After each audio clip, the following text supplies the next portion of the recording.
The regular meeting of the Bellflower City Council on Monday, March 22nd, 2021 at 5:30 p.m. is open. Before we begin, please note that all public meetings will be recorded. When a participant logs in via their computer or calls in to join the meeting, their name and/or phone number will be visible to all participants.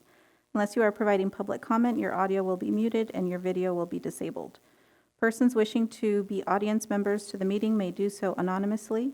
Anonymous participants, however, will not be recognized for public comment.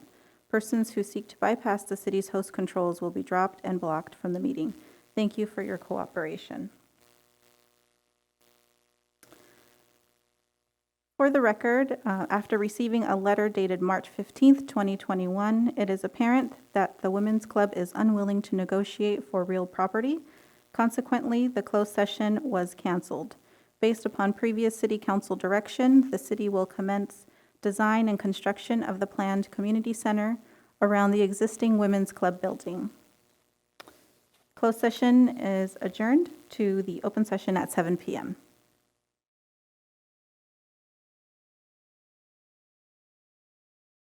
This is the regular meeting of the Bellflower City Council. It's Monday, March 22nd, 2021, and it's 7:02 in the evening. Before we begin, please note that all public meetings will be recorded. When a participant logs in via the computer or calls in to join the meeting, their name and/or phone number will be visible to all participants.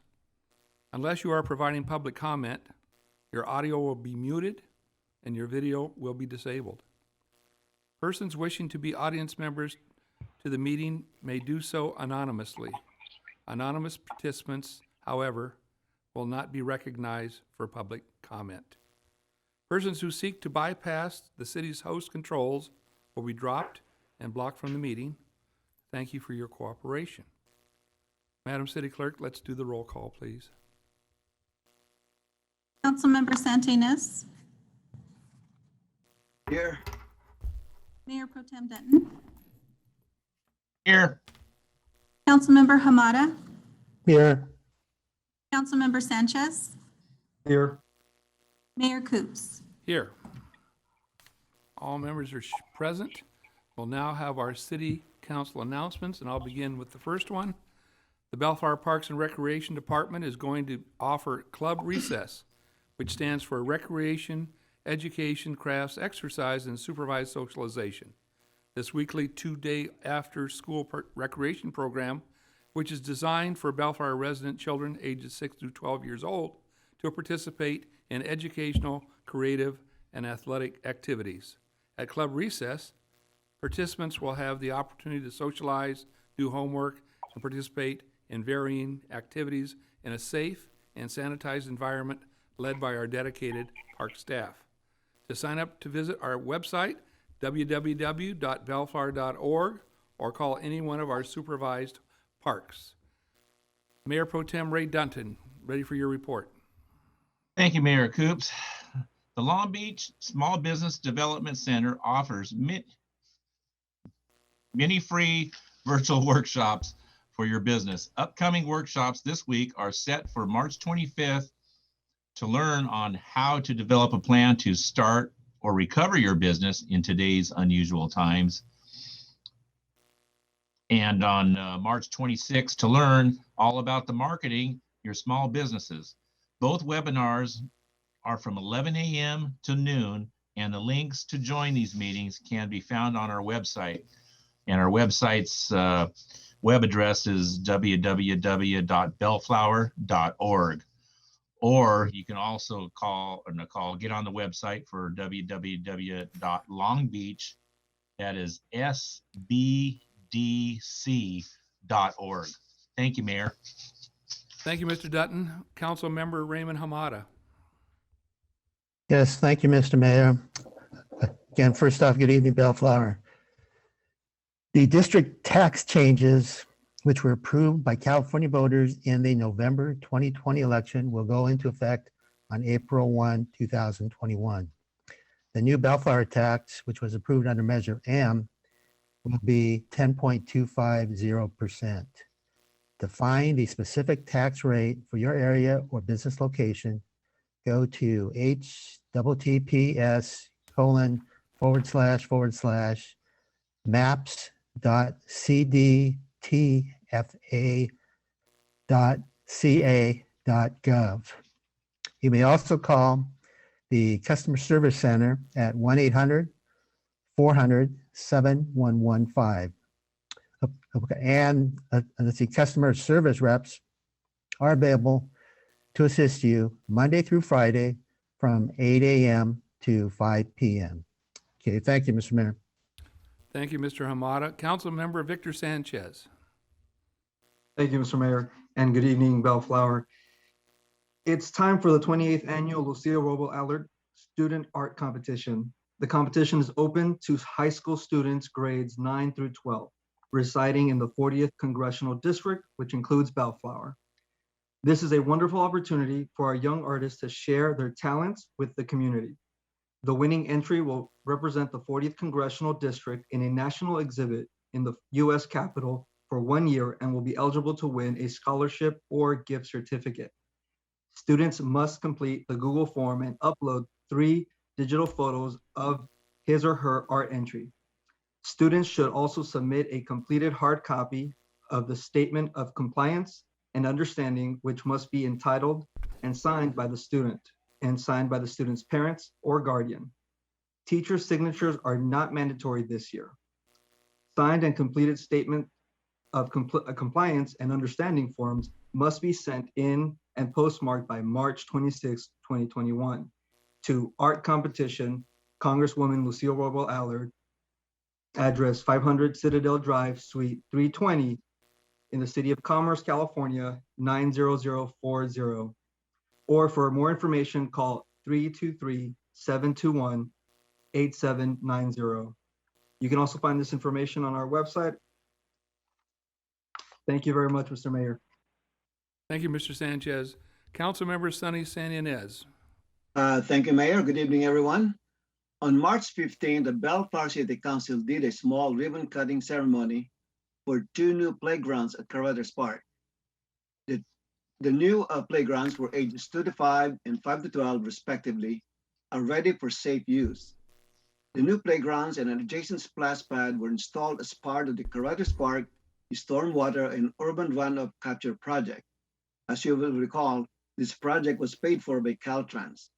We expect the splash pad to open this summer. So I hope you guys enjoy it. Thank you, Mayor. Thank you, Mr. San Ynez. At the last regular city council meeting, we took a moment to proclaim March as Women's History Month. In suit, we would like to recognize 3 Bellflower women that have been designated as the 2021 Women of the Year. First, we have Miss Sheila LaRue Cotton Baker, was honored with the title of 2021 Woman of the Year by Assembly Member Christina Garcia. Sheila is a dedicated Bellflower resident, a former educator who is passionate about fighting on behalf of children through education and access to resources. Sheila understands the power in community building and remains up to date in local decision making to keep others informed. Next, Ms. Penny Manalo was honored with the title of 2021 Woman of the Year by Assembly Member Christina Garcia for her nursing skills through the current COVID pandemic. As a registered nurse, she's one of the direct healthcare providers to her patients by interpreting symptoms, conducting assessments, providing medications, and working closely with doctors and other nurses to improve patient quality of life. Ms. Manalo is an esteemed nurse, leader, and mentor to her colleagues. Third, Ms. Patricia Patty Jaquez was honored with the title of 2021 Woman of the Year by Senator Bob Archuleta. Patty is a hardworking mother, wife, and volunteer that lives here in Bellflower. She manages a mobile home park and has mobilized countless volunteers and coordinated food distribution baskets. Patty has dedicated every Friday afternoon distributing food baskets to more than 250 families from Bellflower, Downey, Lakewood, and Norwalk. In her free time, she manages to volunteer for the Salvation Army Bellflower. Congratulations to those Bellflower residents, and thank you for your hard work and a dedication to the Bellflower community. And we will be presenting certificates. This is the one for Sheila Lou Cotton Baker, and then, of course, Penny Manalo. And this is the one we'll be sending to Patricia Jaquez. So expect these in the mail. Congratulations. You do our town well by showing all the volunteer work you do, and you make Bellflower better. And so on behalf of the mayor and the whole city council, congratulations. And we really appreciate that you have the time and effort to be able to do these kinds of activities. Moving on to our next item. Public comments, Mr. Stewart. Yeah, Mr. Mayor, this is the time set aside for the public to address the city council on matters not listed on the agenda. Those wishing to speak on an agenda item must utilize one of the methods listed on page 2 of the agenda. You will be given 3 minutes to address the city council. Attempts to provide comment at times not designated on the agenda may result in the city dropping you from the meeting.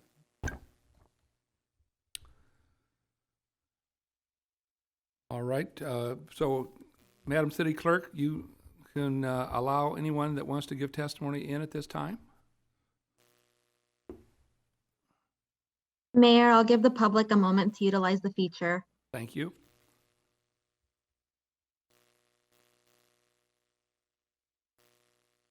Mayor, I'm not seeing any raised hands at this time. Thank you. Hello? Wait. Is there someone that's entered? Yes. Can I make a public comment on the issue of the trash?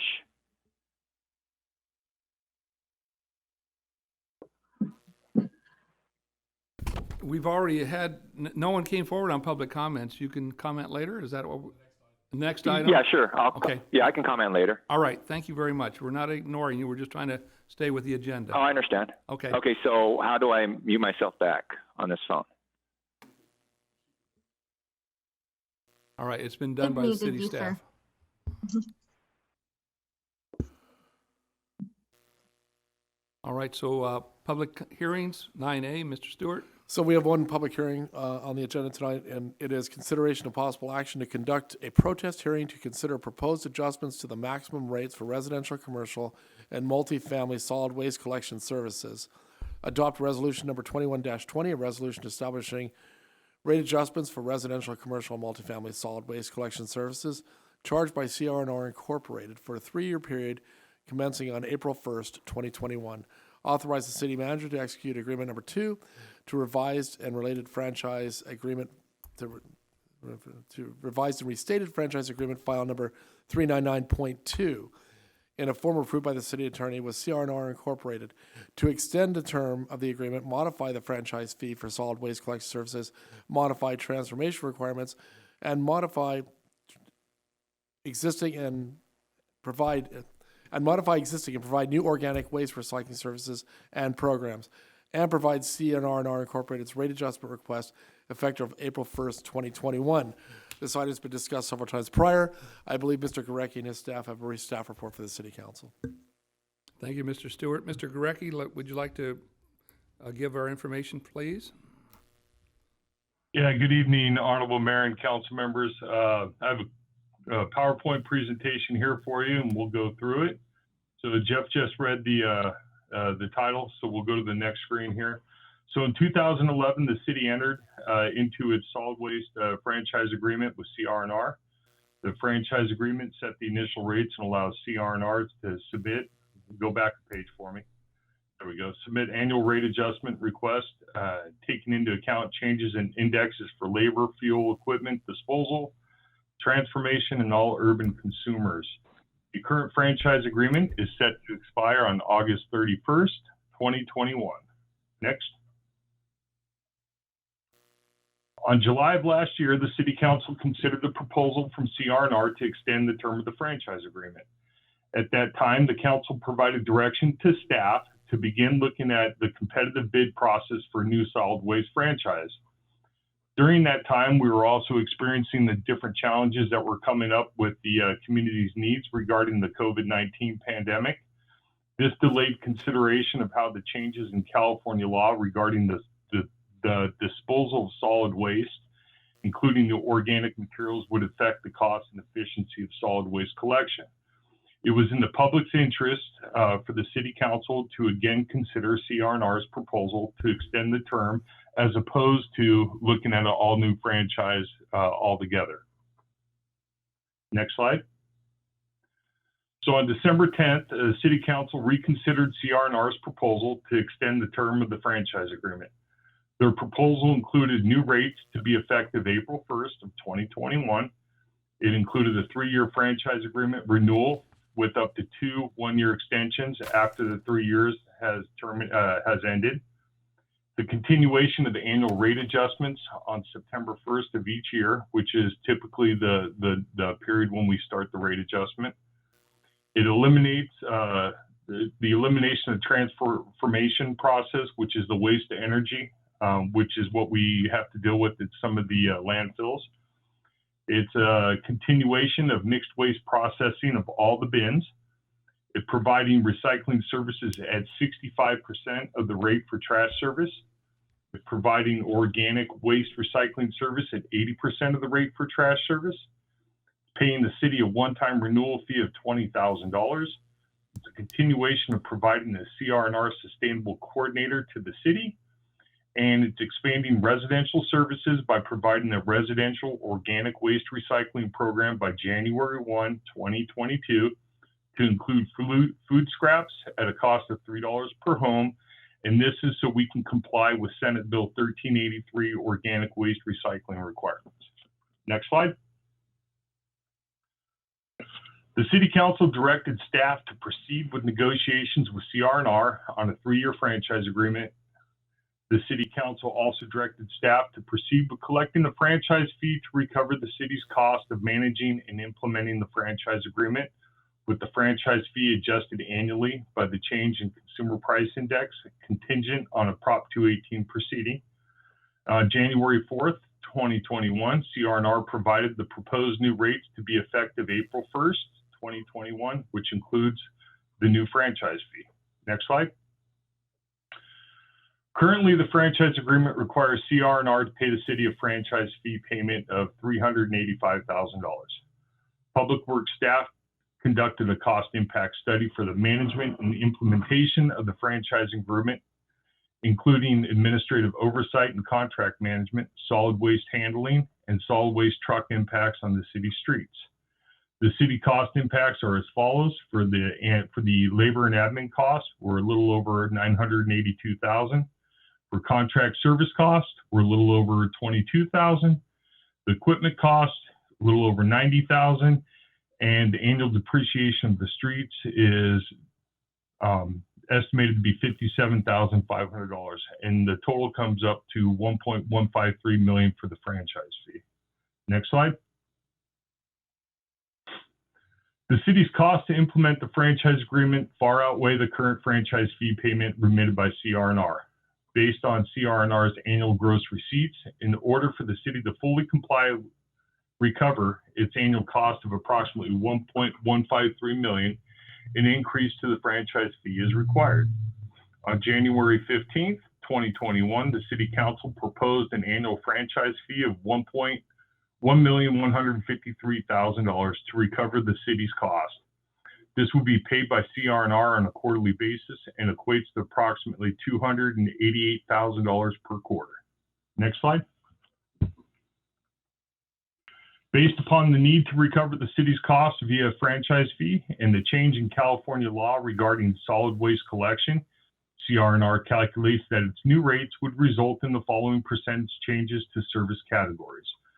For the residential cart service, we're looking at 11.8% increase. For the bin service, 46.4%. For roll-off box service, 39.3%.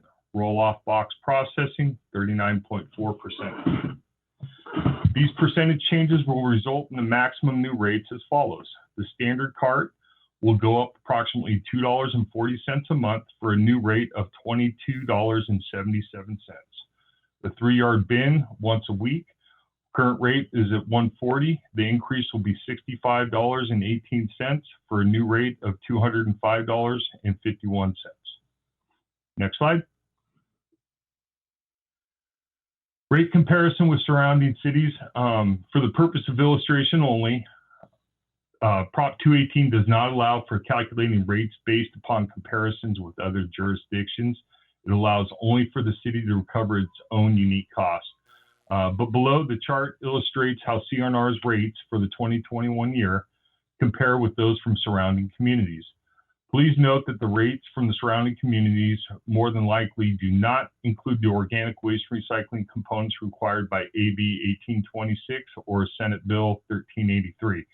So essentially on the rate sheet here, what you see today is, especially with the rates for surrounding cities, because they have yet to go through this process and implement the AB 1826 and Senate Bill and SB 1383, these rates are going to change quite a lot for the other communities as well. Next slide. Here's just another rate comparison with the surrounding cities. This is our commercial 3-yard trash bin, one time a week, which is our most one of our most popular services or most utilized services. And you can see where Bellflower is currently the third lowest, and then we'll be adjusting up to the second highest. And then the commercial 3-yard recycling bin, we're kind of in the middle of the pack at $70.17, and then we'll be again adjusting up to $133 with the current rates again that you see here. Just please keep in mind that the other cities have yet to go through this process, so the rates are not reflective of the state mandates that are being imposed on all cities. Next slide. Again, just the organic waste recycling, the 65-gallon cart. You can see our current rate's $42.61, and it will adjust up to $48.41. We should still be in the middle low end of that rate category. And the organic waste recycling, both with the rate currently and the proposed rate, it's actually going down on the organic recycling. So that's a good one for us there. Next slide. Now, one of the main drivers with all this is some of the new state recycling regulations. Just to go through it real quick, the city is subjected to several California legal requirements affecting diversion or recycling of solid waste generated within the community, including the AB 939, which requires the city to divert 50% of all of its solid waste. Since the last approval of the franchise agreement, several new statewide regulations were also adopted, requiring the city to implement additional diversion programs that were not included as part of the original franchise fee. These include the following. Next slide. There we go.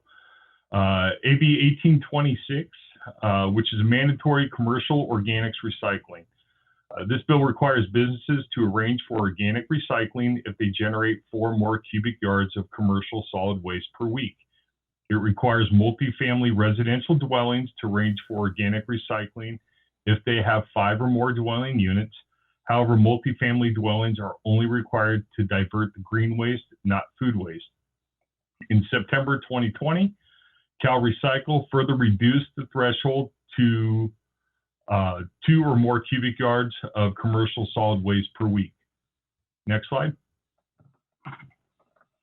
Senate Bill 1883, which is the one that most of the cities are all trying to come up with a process to deal and implement with. This bill mandates that California reduce organic waste by 50% by January 1 of 2020 and 75% by January 1st, 2025. It mandates that public agencies increase edible food recovery by January 1, 2025. As a result, organic waste will no longer be able to be disposed of in the landfill. SB 1383 requirements will take effect on January 1 of next year, at which time CRNR must provide all customers required to participate with compliant programs such as organic waste collection, coordination with food rescue organizations to promote edible food recovery, education and outreach, reporting, and contamination monitoring. This will also include providing mandatory organic food scraps collections to all residential customers and mandatory organic waste recycling services to all businesses subject to the requirements of 1826. Next slide.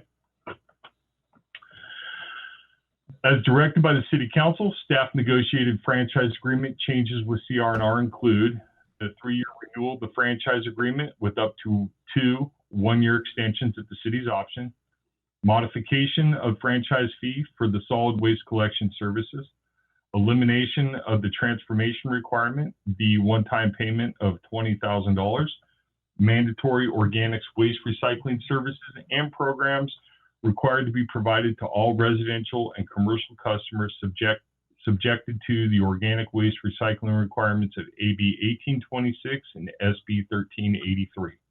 Next slide. The Proposition 218 notice requires that before imposing a new or increasing an existing property-related fee, such as a solid waste collection fee, the city is required to mail notice to the protest hearing to the property owner and any tenant who is directly liable for the payment of proposed fees. The notice must be provided at least 45 days before the date of the protest hearing on the proposed fees. In 2018, the City Council adopted Resolution number 18-18, establishing procedures for increasing maximum rates for solid waste collection services in accordance with the requirements of Prop 218. These procedures require the City Council to approve a Proposition 218 notice, which contains the proposed monthly rates for residential and commercial services, including organic waste and roll-off box collection services, and the date in which the rates would become effective if approved. Next slide. To consider the proposed adjustments to the rates submitted by CR&R as part of the proposed extension to the franchise agreement, a new Prop 218 proceeding must be conducted utilizing the procedures established by Resolution 18-18. Public Works prepared the required Prop 218 notice, which provided notice of the March 22nd, 2021 protest hearing, which is what we are having this evening, contains the proposed rates effective April 1st, 2021, and estimated rates effective September 1 of 2021, along with 2022 and 2023.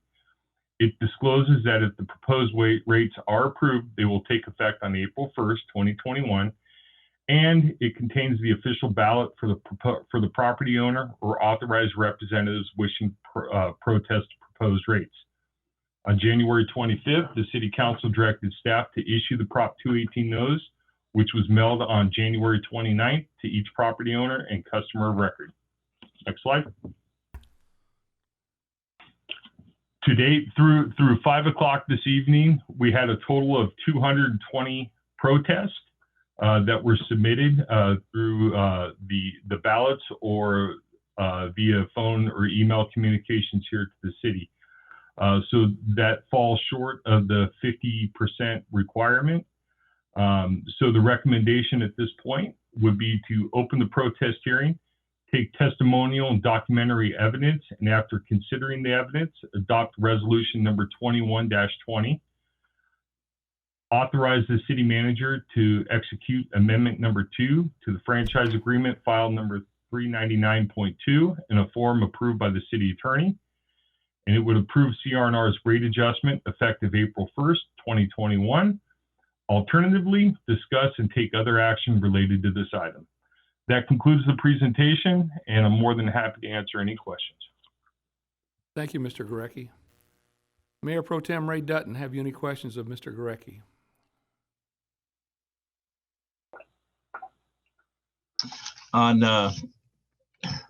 Lost my train of thought though. I'll get it back here in a second. Sorry about that, Mayor. That's okay. If you want me to, I'll move on to the next council member. And Okay, yeah, come back to me. all right, Council Member Raymond Hamada. Have any questions? Yes, thank you, Mayor. I was trying to move that thing to unmute me. Just want to make sure.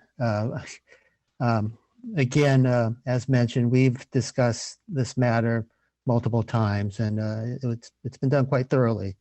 And I've been, educated further on some of the added discussion because back when we were considering putting this out the bid.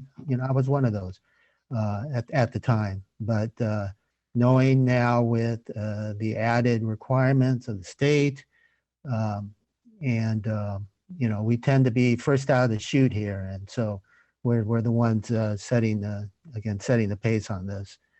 And Len, the one question.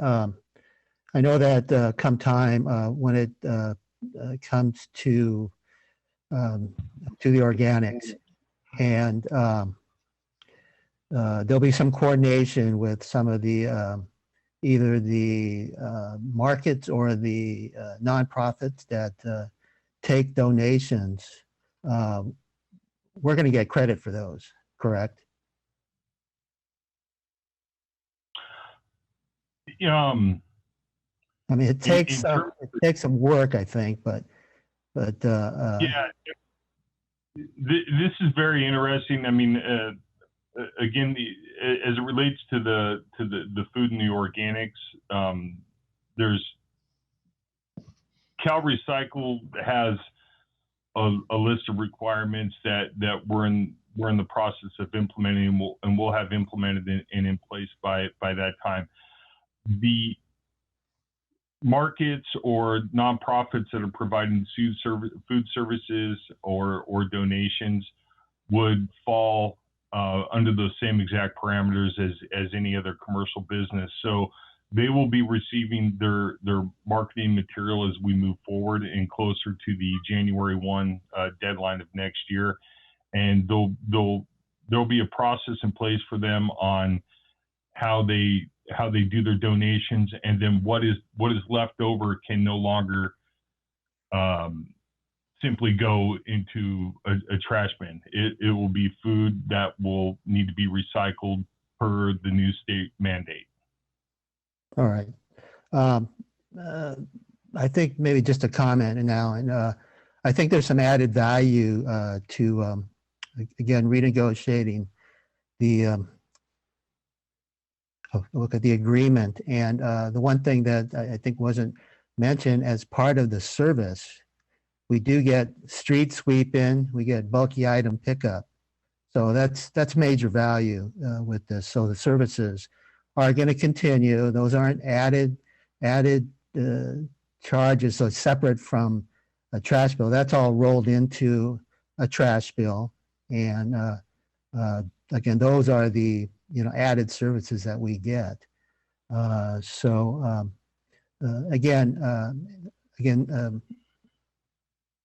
Look at, as you mentioned, since we're first out of the chute, so to speak, just looking at the survey of other cities, that's going to fully change, and I would concur with that, knowing how it's been done before.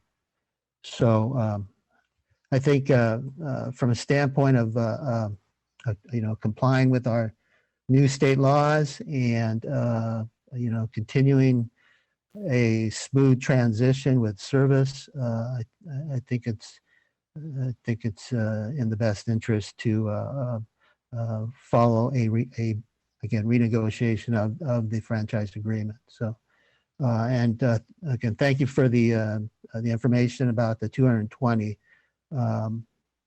It tends to be a low number, but because 50% would have been what number, Len?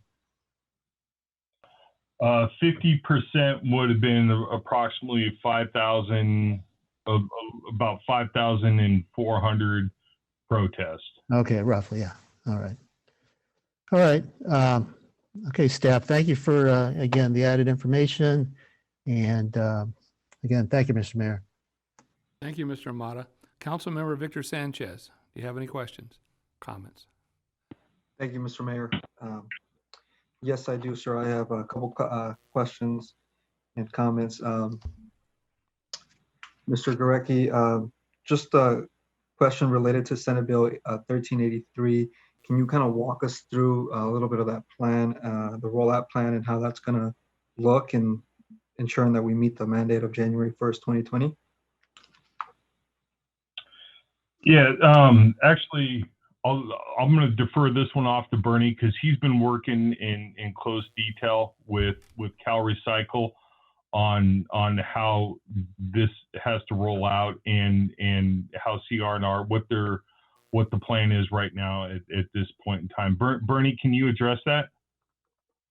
Sure. We have been working with CR&R on our implementation plan, which is going to be heavy on education, educating obviously the generators of the up and coming programs. Also, as has been discussed, we're going to have edible food recovery as part of the program as well. So that will be incorporated, and as well as the contamination component once we roll this out, to also inform the users as to what belongs in which container. So that's going to be another component that we are working with CR&R to implement in regard to rolling out 1383. Thank you, Bernie. A quick question on that. Do you have a timeline or estimate as to when this would roll out? The collection program itself has to be implemented by January 1st, 2022. So that's going to be the target. So we are going to be rolling out with the education for the residentials because we're going to use the same green waste card that's out there right now. And what's going to change is that now we're going to commingle the food waste to go in that container. So that's going to be part of that education component, saying you will not get a new container. You will now be able to place these items into that container instead of the trash. So that's one example of that. And in regard to the edible food recovery program, obviously we're going to target who those generators are and where the nearest facilities are in order to help them coordinate with each other. So that when this program hits January 1st, 2022, it'll be a seamless transition for them. Thank you, Bernie.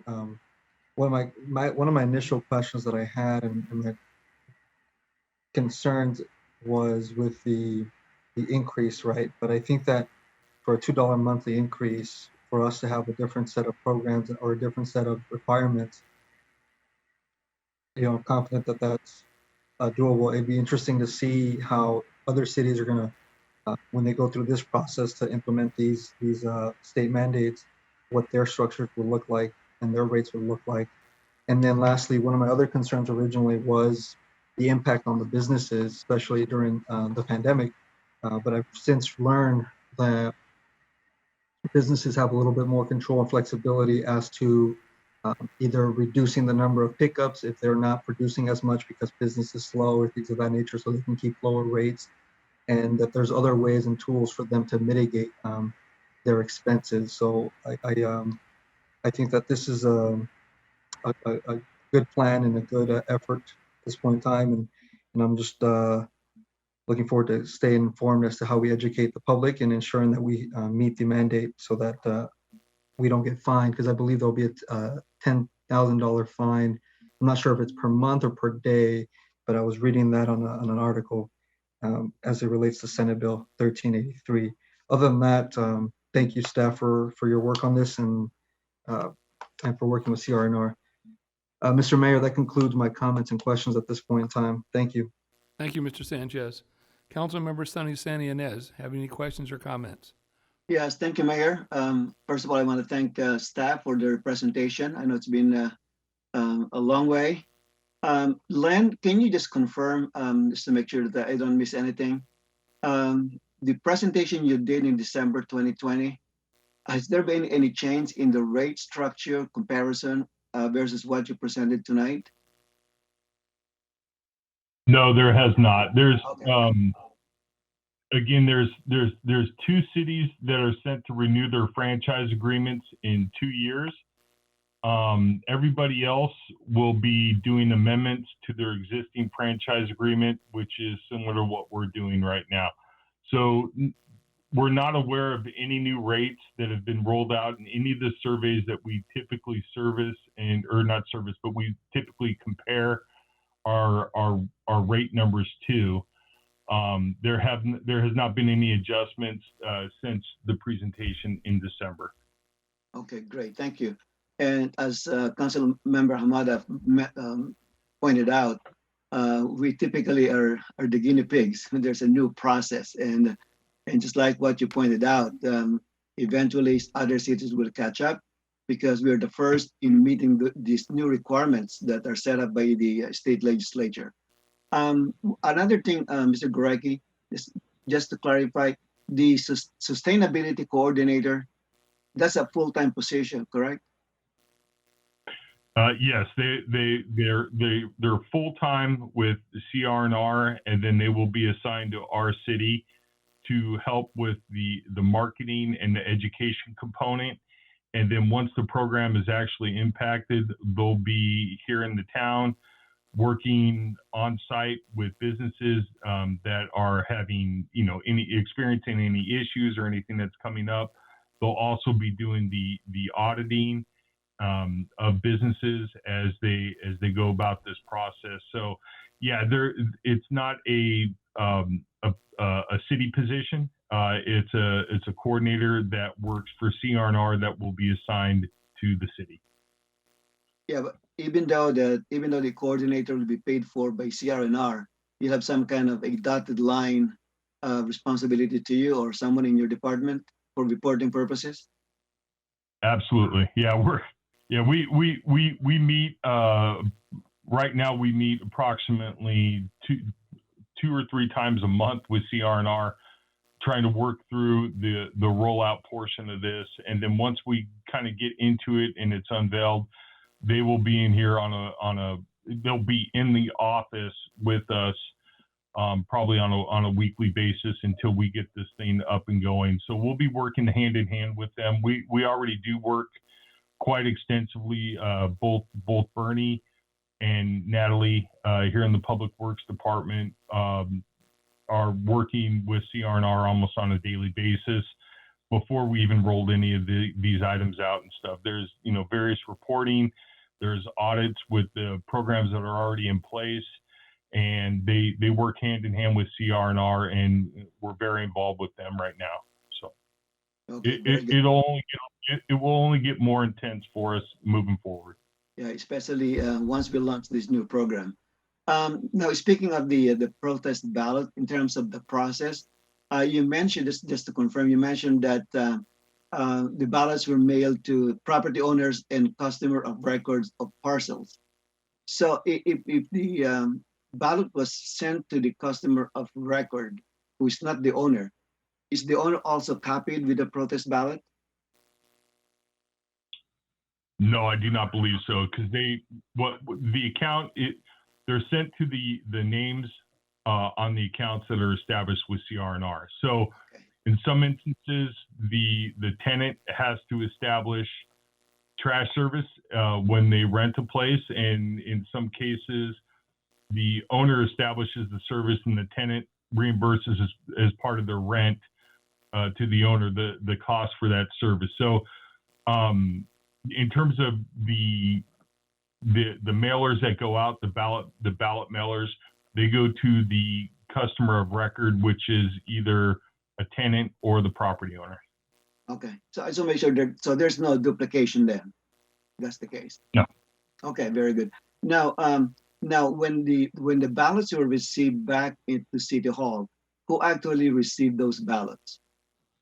The city clerk receives the ballots. Okay, and based on your report today, so we have 220 protests. Okay. Yeah, so the clerk received 206 paper ballot protests, and then our office here, we received an additional 14 phone calls, emails that we also included for customers that were wanting to protest and voice their protest of the rate adjustment. So we just included those 14 with the 206 papers. Okay, so we pretty much captured all the protests that were sent to City Hall, or in whatever manner it was sent to. Through 5 p.m. today, yes, I would expect we'll hear some more during the public hearing. Yeah. Okay, very good. Now, I know that every time there is a rate increase, it's very difficult to swallow. but based on your presentation and our previous meetings, I just want to emphasize that this was triggered basically by two main reasons. One is to recover the full cost of the city spending in administering this agreement. And secondly, there's so much requirement, as you pointed out, that were handed down to all the jurisdiction, especially the cities, by Sacramento. So these are the triggering mechanism why these rates are increasing. So with that, thank you so much, Mayor. That's all I have for tonight for this item. Thank you, Mr. San Ynez. Mayor Pro Tem Ray Dutton, have you formulated a Yes. question? Yeah, I did. Thanks for remembering me. Flip. I just wanted to point out that in the direction of staff early on, before CNR's expiration of their current contract, staff was going to put this out to bid, which would require several trash companies to bid on it with brand new trash trucks, brand new sweepers, and all new plastic carts and bins for commercial and residential, which would be an enormous cost. And during the times of COVID and the pandemic, we knew that trash rates would go up with the organic waste. So we chose not to put it out to bid to try to save some money for the residents of the town. And because it's easier, it's not easier, it is easier, but it's cost effective to continue with an existing trash hauler that already has equipment in place, and then negotiate for a better deal by not putting it out. And that's what we did, knowing the organic waste and recycling was going to come about. We were just lucky that our contract was expiring in time to do the negotiations before. So all this is like all the stars and moons and suns lined up to be able to do this, even though that there is a price increase that other cities have not endured the contract negotiations or putting it out to bid. So as you saw in the report, the prices in other cities are much lower after we raise ours, but they'll fall in place soon. So I just wanted to make that comment. And then also Public Works and Lynn did an excellent job with their presentation and PowerPoint explaining this very well. And I just wanted to make those comments, Mayor. And if you don't have any comments, I'll make a motion for this item to open the public hearing for this. All right, so we have a motion by Mayor Pro Tem Ray Dutton. Do I have support for that Second. motion? All right. Second, Hamada. All right, and Mr. Hamada, without objection, that'll be the order. So let's open up our sound waves here to hear public testimony.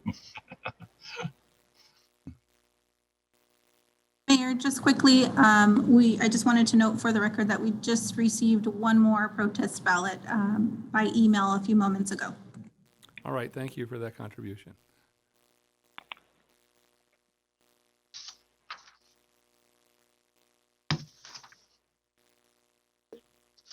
As a reminder to the public, if you would like to make a comment, you need to use the raise hand feature.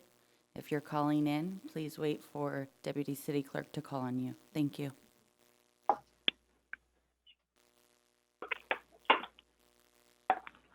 Okay, I see a raised hand for Mr. Whitehead. I'll go ahead and share the timer. Give me one moment, Mr. Whitehead.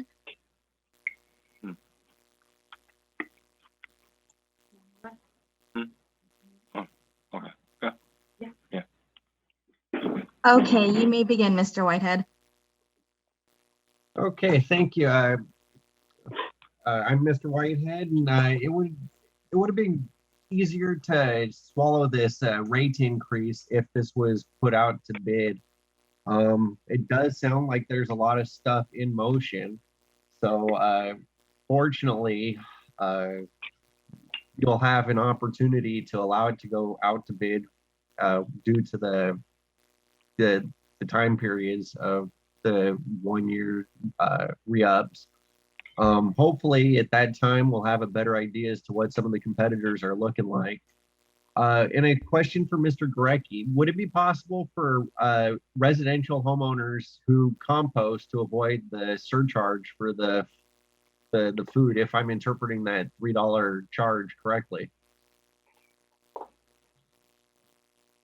I would say that if you're composting 100% of your food, then when the coordinator comes on board and we start working with the individual accounts and we experience something like that, then yeah, we would take a look at it, and certainly if it's feasible, if the state signs off on it, that a customer We have to do something that's not so high. Yeah, so I mean, if the state approves it, then we would have no problem with it. I mean, then they simply wouldn't need that particular cart service.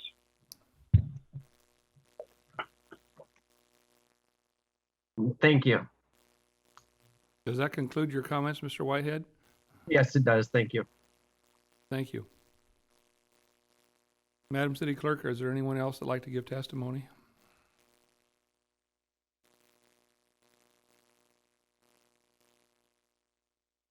I have a comment from a number with a 949 area code. If you could please identify yourself, sir, you can go ahead and present testimony. Yeah, my name is Mr. Rim. Okay. I'll start the timer. Can you Go please ahead, spell sir. your name, sir? Yeah, RIM. Thank you. Thank you. I guess, is there any way to not do the maximum rate? I mean, obviously it appears that this is going to go through, but a 45% increase on a 3-yard bin is pretty tremendous. Is there any way to do something less than that?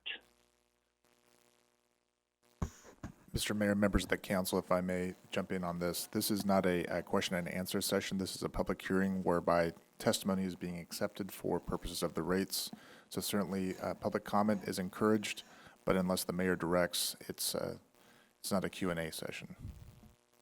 Thank you, Mr. City Attorney. So, Mr. Rim, you heard the response there. We appreciate your insight. This is not a question and answer, but at some point we may have that discussion before we vote.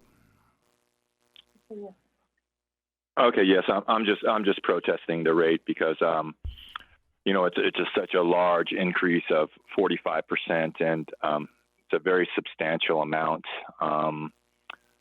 So I can understand like the cost of living 7-10%, but 45% is so tremendous. You know, it's just it's a very large number. Understand. Okay. Now, is this still based on your guys' vote, or is it based on the number of votes by the citizens? I don't know if you can answer that, but. Well, we didn't reach the magic number of 5,000 protests right now. I see. So, you know, that won't have an impact on what we're deciding tonight. I see. Okay, that's basically what I've said. It's just, it's a very, very substantial number, and, you know, it's a lot more than kind of the typical 5, 10, 12% increases. 45% is just, you know, that's a tremendous number on anything to go up 45%. I mean, if you can imagine your property taxes went up 45%, or our income taxes went up 45%. That is just, it's astronomical. Or if you know, or buy a car, instead of it being 20,000, it's now 30,000 for the same car. It's just a tremendous raise.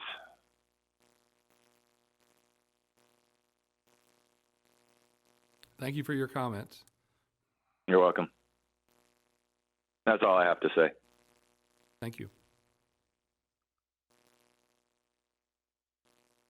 Anybody else in the waiting room, Madam City Clerk? I'll give the public a couple more moments to utilize the feature.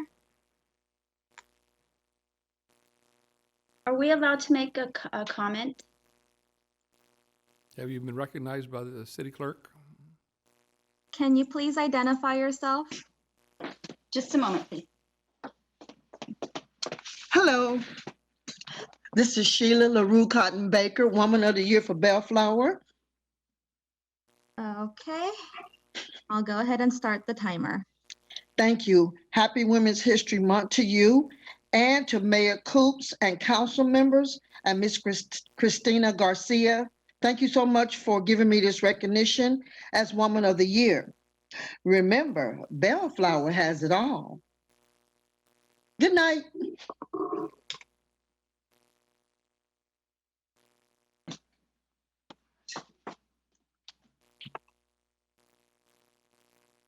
Thank you for your comments. We appreciate it very much. Mayor, I'm not seeing any further raised hands at this time. Mayor, if that's the case, I would make a motion to close the public hearing. Second. All right, so we have a motion by Mayor Pro Tem Ray Dunton, supported by Councilmember Raymond Hamada. Without objection, that'll be the order. You still got wind in your sails, Ray? Do you want to make any more recommendations? Yeah, I didn't want to hog it all, but or maybe this one's one of the hot potato ones and no one wants to push it over the top. Well, But you know, I'll do it. I'll make a motion to adopt resolution number 21-20, along with authorizing the city manager to execute agreement number 2 to the franchise agreement file number 399.2 in the form approved by the city attorney. 3, and also approve CR&R's rate adjustment request for April 1st, 2021. And that's it. all right, so we have a motion by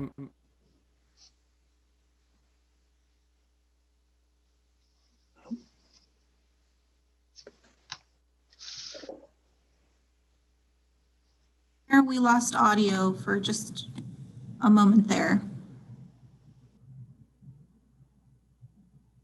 Oh, Mayor, just give us one moment. We can't hear you.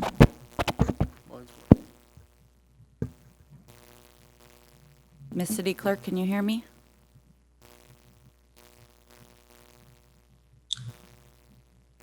Randy, can broadcast check on the volume issue? Yes, can you hear me now?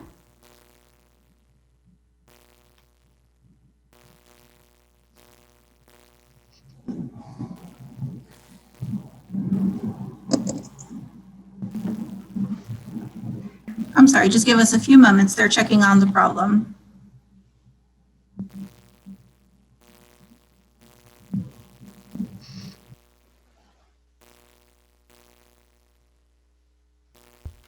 Can we conduct the vote? We're halfway through it. All right. All right. So can they hear me, or what are we going to do? All right. All right, council members, can you hear the mayor? Hear you. Okay. So at this point, we have a motion by Mayor Pro Tem Ray Dutton. And does anyone want to support that motion for the trash experience? I will second the motion. Okay, Ray Hamada. So we have support by Councilmember Raymond Hamada.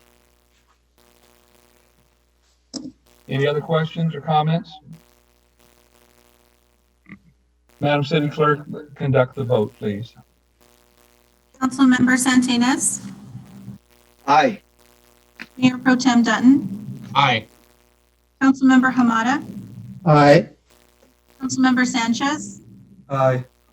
Mayor Coops. Aye.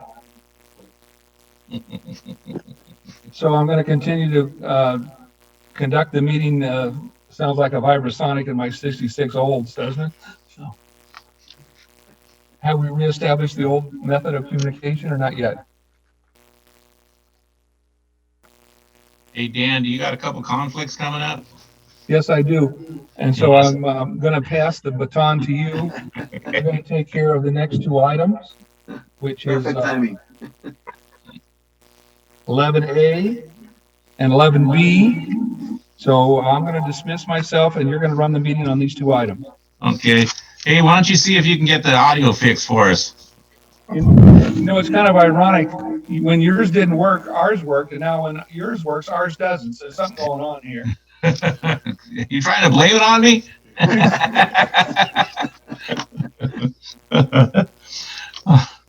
All right, guys. We got two consideration items, and there's two of them that are kind of somewhat similar. So I'm going to propose that we do them at the same time. So I'm going to read them into the record right now. Item 11A, consideration and possible action to select 2 members of the city council to serve on an ad hoc committee, a subcommittee authorized to meet with the city staff to discuss various operational matters and related to the New Hope temporary shelter. And then also we got consideration of a possible action to select another 2 members of the city council to serve on a multi-generational community center ad hoc planning committee for Sims Park. And do we have staff for a presentation for both of those, or Yeah, can you hear me? To the public, or do you want us to just pick members? Mr. Mayor Pro Tem, can you hear me? Mr. Mayor Pro Temp, I believe there's an audio issue still. Ah.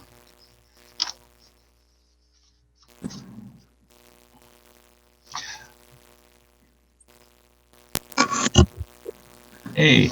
Hold on. Can you hear me now? City attorney. Well, yeah, more or less. I mean, I'm stealing Carl's machine for the moment, but real briefly, we have 2 items before you. The first one is formalizing. This is hard. The first one is formalizing a subcommittee that was formed after the opening of the shelter that would incorporate the neighborhood concerns for operation of the shelter. Let me take it in the other room.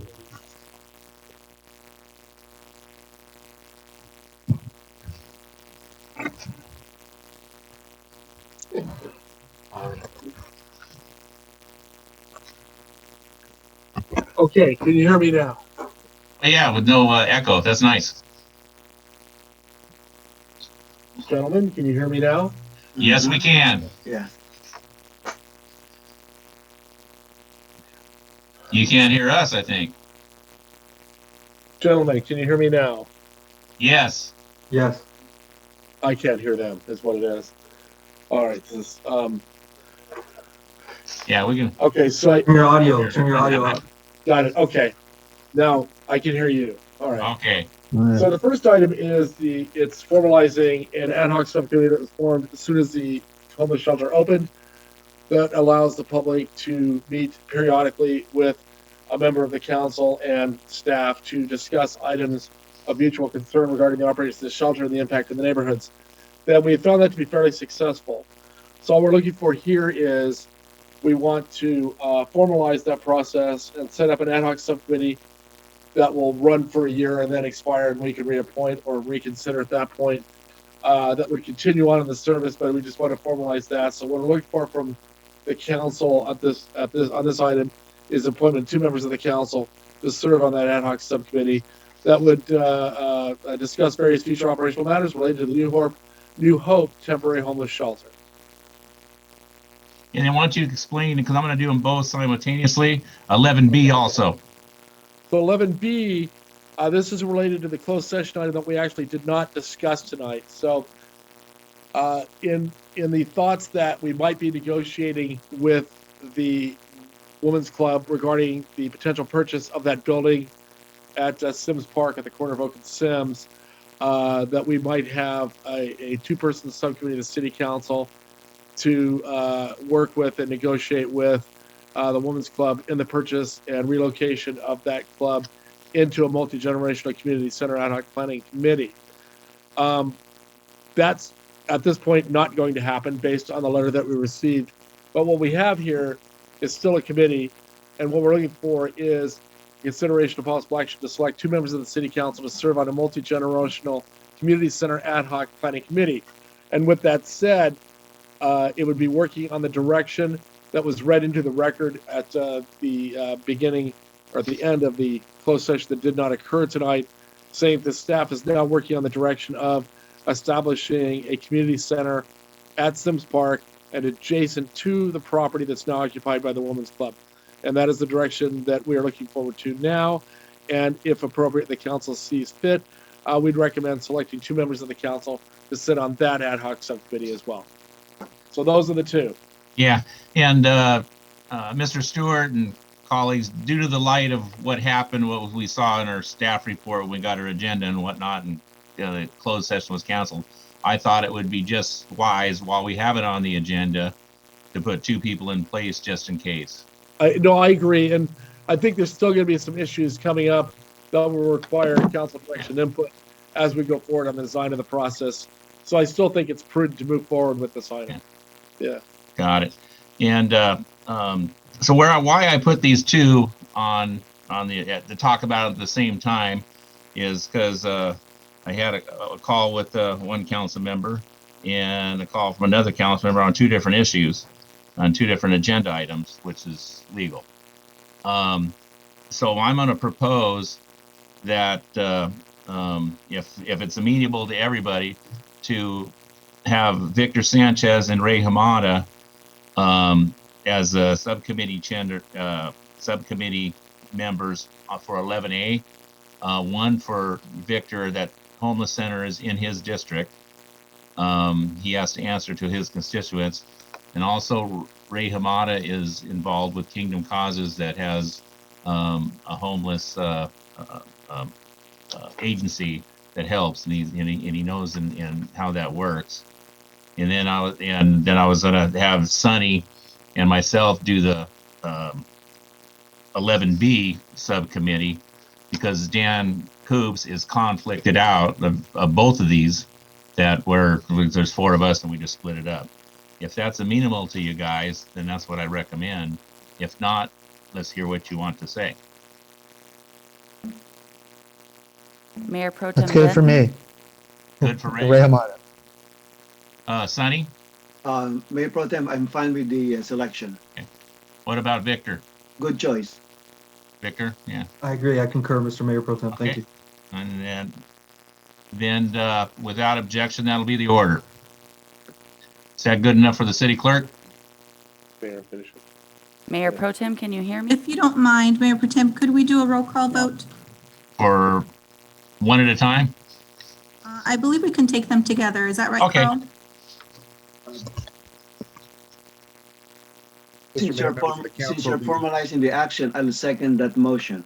Yeah, the executive order from the governor does require a roll call vote for electronic meetings. So, Oh, it's late. Yeah, I forgot the electronic meeting thing. Okay. So let's do this.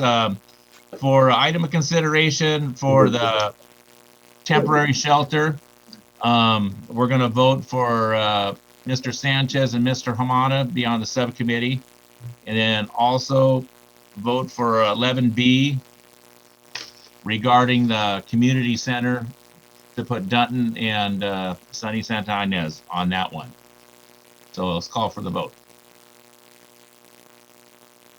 Santa Ynez, Aye. Mayor Pro Tem Dutton, Aye.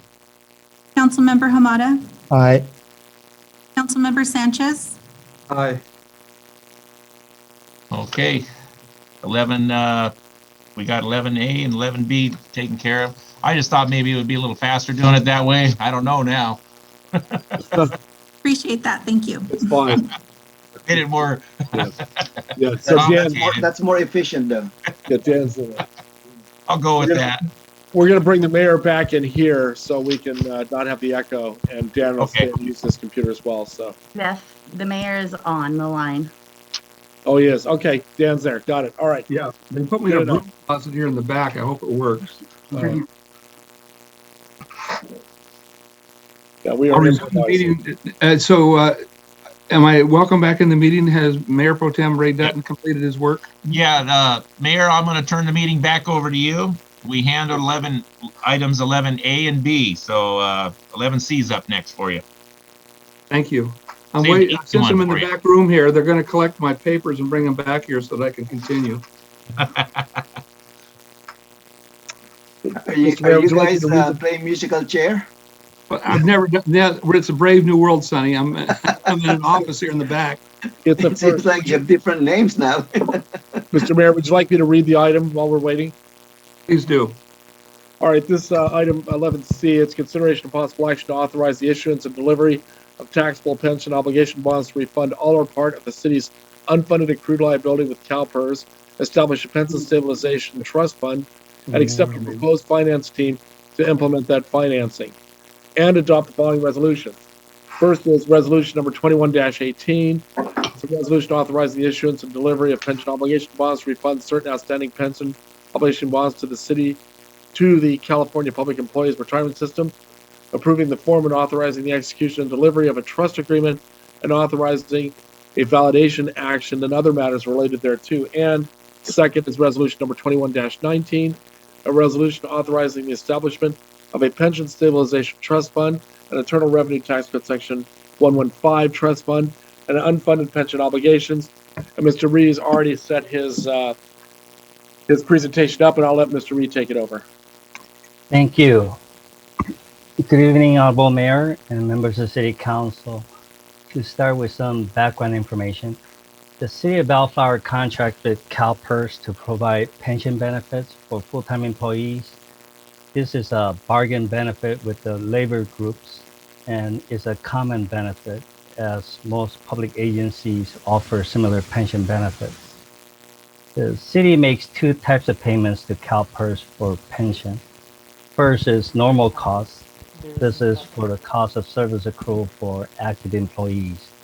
So it's for current services.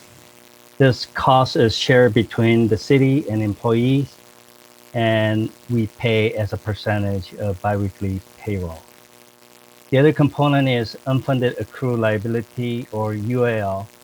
This is an unfunded portion of past service credits earned by the employees and retirees. CalPERS requires fixed dollar payments either monthly or annually, and the entire cost is paid by the city. The City Council has also authorized additional discretionary payments starting in 2019 to pay down the UL. And specifically, the council authorized $500,000 per year from the general fund using the successor agency's loan repayment. This table shows the estimated payments to CalPERS for the upcoming fiscal year 2021-22. The estimated total payments is approximately $3 million. The normal cost component is approximately $1.3 million, and the unfunded liability payment, including the discretionary payment, is approximately $1.7 million. The city's unfunded liability has been increasing and is currently $15.6 million for Classic members and $121,000 for PEPRA members. The combined total is $15.8 million. Classic members are those who became CalPERS members prior to year 2013, and PEPRA members are those who became CalPERS members on or after January 1st, 2013. The unfunded liability increases when CalPERS underperforms its actuarial assumptions or targets, or makes certain changes to assumptions. There are several actuarial assumptions, and the most important are the first two items: investment rate of return. The current target is 7%. We wonder whether CalPERS is making it this year, as well as future years. The other one is the discount rate, which is the expected rate of return on investments by CalPERS. The latest change is a reduction from 7.5% to 7%. There were a few changes in prior fiscal years as well. It's important to note that the lower the discount rate, the higher the city's pension liability, as well as the higher the required annual contribution. As an example of how the unfunded liability increases, in fiscal year 2019-20, CalPERS earned 4.7%, which was 2.3% below the 7% target. As a result, a new layer of unfunded liability will be created for roughly $1.08 million, representing the 2.3% shortfall. And this will be reflected in the upcoming CalPERS annual valuation report dated July 2021. CalPERS charges the city 7% interest on unfunded liability, which is the assumed annual rate of return on investment by CalPERS. As an alternative, the city may choose to issue 20-year pension obligation bonds at 3.09% interest to pay off CalPERS, potentially saving $5.3 million in present value. This is based on the current market condition. Please be aware that interest rates fluctuate daily. At the maximum interest rate of 4.5% that we recommend, the present value savings is about $2.9 million. This table shows the details of the estimated annual cost savings if the POBs were to be issued. The annual savings total $6.9 million gross, and present value is $5.3 million. There are some risks with issuing the POBs. We can potentially face poor market timing and poor investment earnings by CalPERS. We may experience negative returns in the short term like we did in 2008 and 2009. However, if we're to consider the long-term returns, like 10 years, 20 years, or 30 years, these long-term returns may help mitigate any short-term investment losses and risks. The other risk is a potential reduction of the discount rate by CalPERS. This can make POB financing less effective. From this slide, you can see that CalPERS has reduced the discount rate from 8.75% to 7% over the years. There are some criticisms and concerns regarding POB financing. The first criticism is that POB financings are complex. But our proposed POBs will be a simple fixed interest rate debt, and all proceeds will be deposited directly with CalPERS. The second criticism is that POB financings are structured with make-whole calls, which make it more costly or difficult to refund in the future. But our proposed POBs will be structured with a standard call feature, like the traditional tax-exempt bonds. The third criticism is that some POB financings have been structured to incorporate annual normal costs or in a manner that defers or extends principal payments over a longer period than the actuarial amortization period. However, our proposed POBs will not include normal costs and will not extend the repayment schedule. The fourth criticism is that POB financings increase the municipality's debt burden, potentially using up bonding capacity or turn a soft liability into a hard liability. We disagree with this. The UAL payments are required, we think absolutely required, by CalPERS at fixed dollar amounts, like a traditional loan at an interest cost of 7% a year. Our proposed POBs would simply refinance this CalPERS liability at a lower interest rate. And the last criticism is that the rating agencies may view POB financings as negative, but this is no longer true. Recent rating agency reports on POBs indicate that the rating agencies understand the merits of using POB financing to lower the municipality's pension costs. If the council were to authorize the issuance of the pension obligation bonds, we also recommend that the council authorize the establishment of the Pension Stabilization Trust Fund to set aside annual savings for future pension costs. This is an Internal Revenue Code Section 115 trust, so legally the funds will be restricted in the trust for designated purposes and can only be used for pay future pension costs. The trust will serve as a tool to manage pension liabilities for the future, and we can use the trust funds as needed. And this will be to stabilize future pension costs or to make required contributions or additional discretionary payments. And the trust can also be an alternative investment vehicle to CalPERS. The recommended minimum annual deposit is $500,000 in the early years using the successor agency loan repayments to the general fund. This table shows the estimated deposits into the Pension Stabilization Trust Fund at the POB interest rate of 3.09%.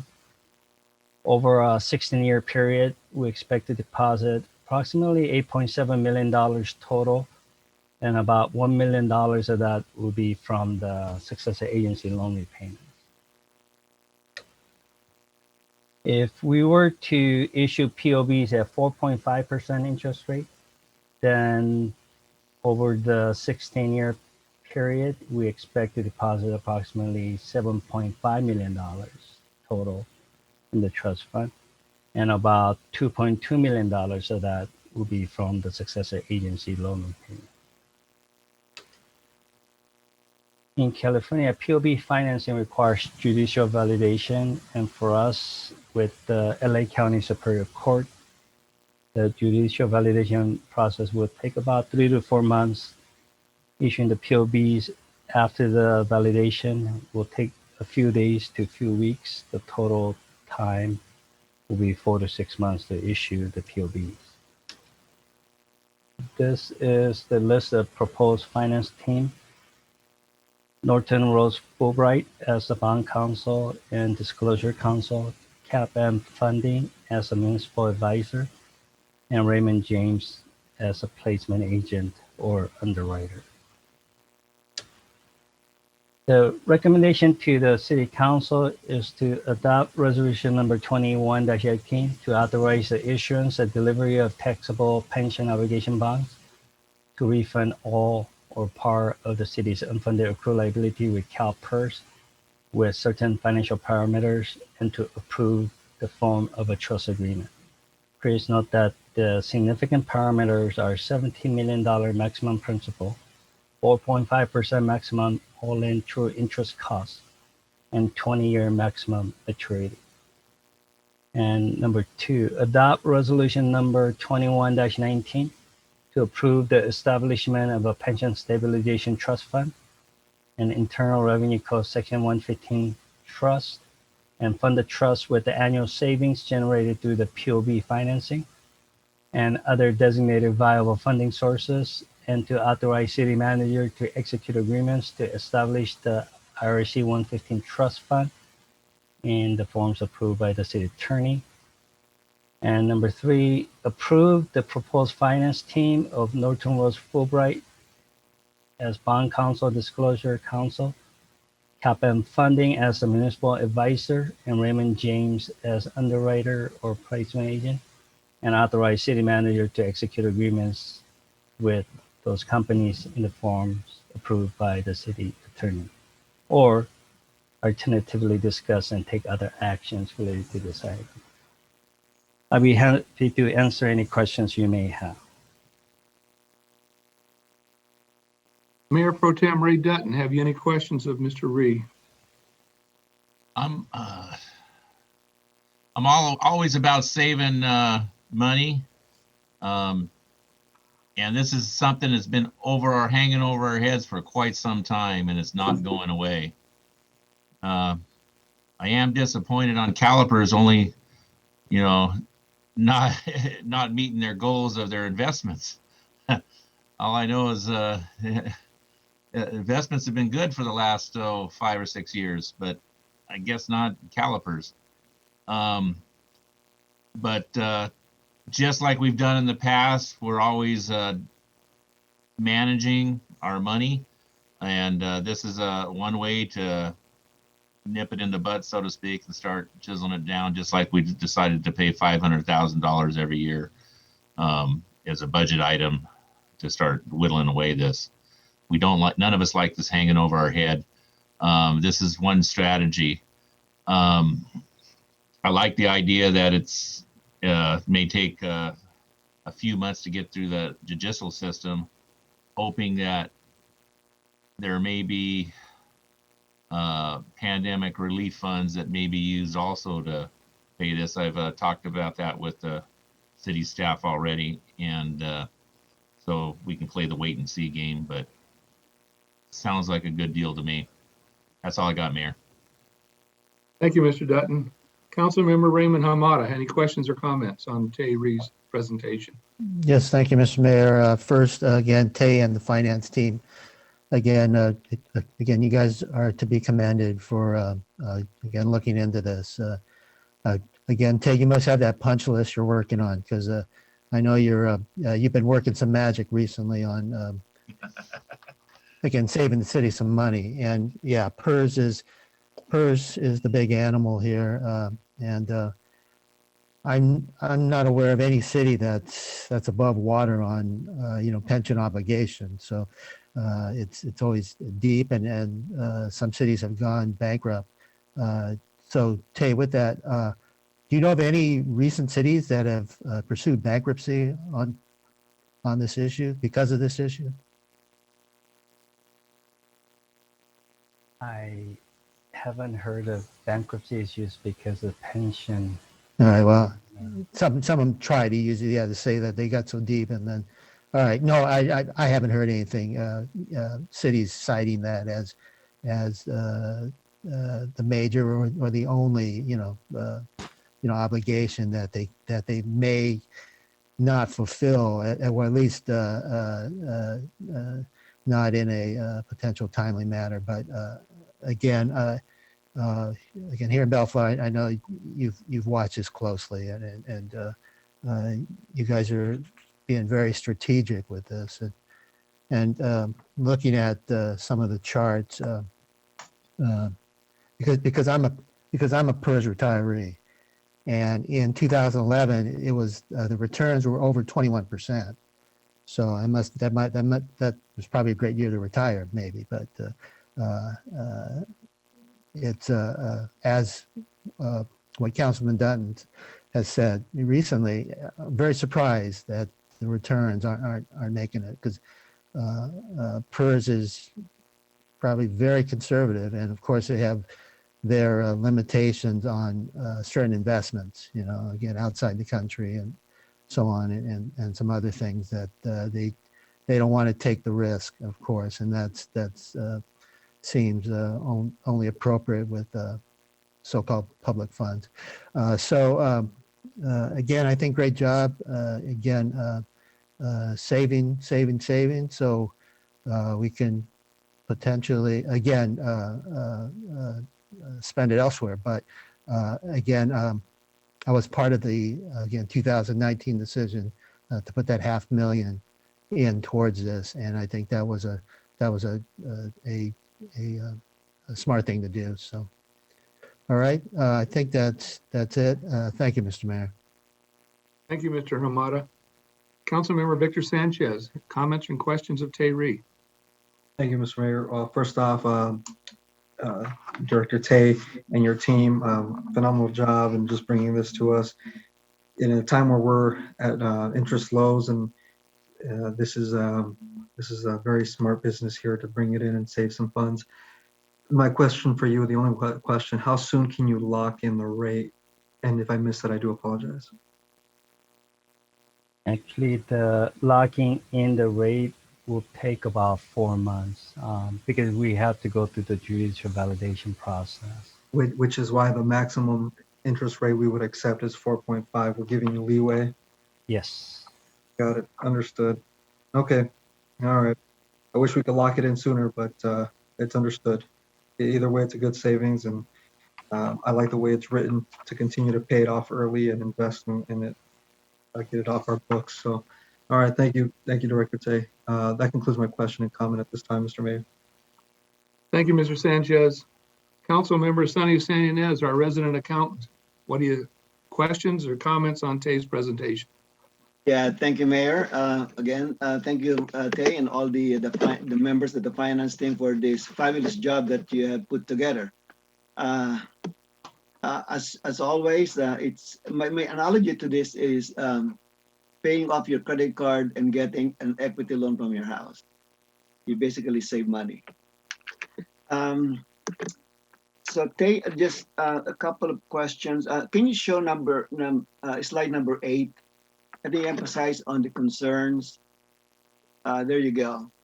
And that I'm gonna focus on CalPERS because you mentioned here that the potential for poor market timing or poor investment earnings by CalPERS. So if CalPERS underperforms, we're gonna pay the difference anyway, right? Correct.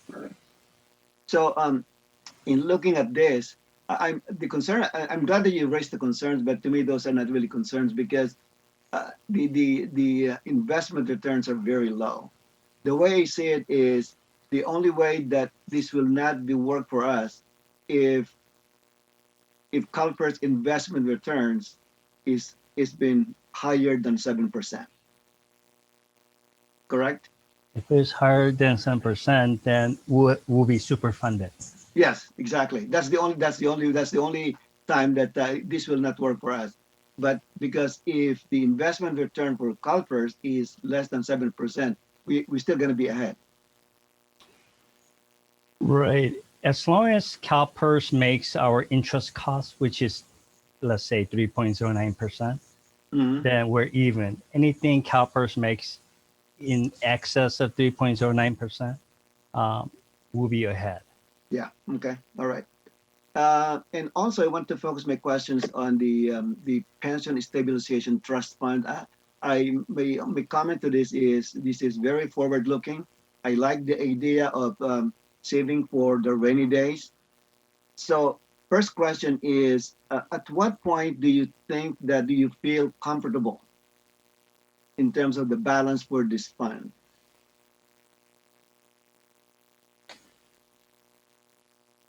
That's a tough question. Well, I asked that question, Terry. At what point? Yeah, because I'm hoping that this will accumulate more interest, more earnings later on, and so at some point in time, you know what, we have too much money. Right. So my question to you is, what amount will you be comfortable with? When I was looking at slide 13, I got 8.6 or 8.7 million deposit over a 16-year period. I think that's a very good savings rate. That was my thought. If you let's say, I'm just for the sake of discussion, if you peg the cap at 10 million, will that suffice? It's $10 million. I think is a very good number. I'll be very happy with 8.7 million deposit over a 16-year period as well. And by the time the earnings accrue, it may very well be $10 million or higher.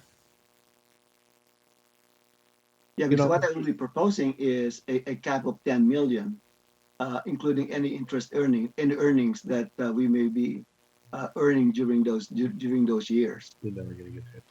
Are you talking about setting a cap in the cap. Section 115 trust?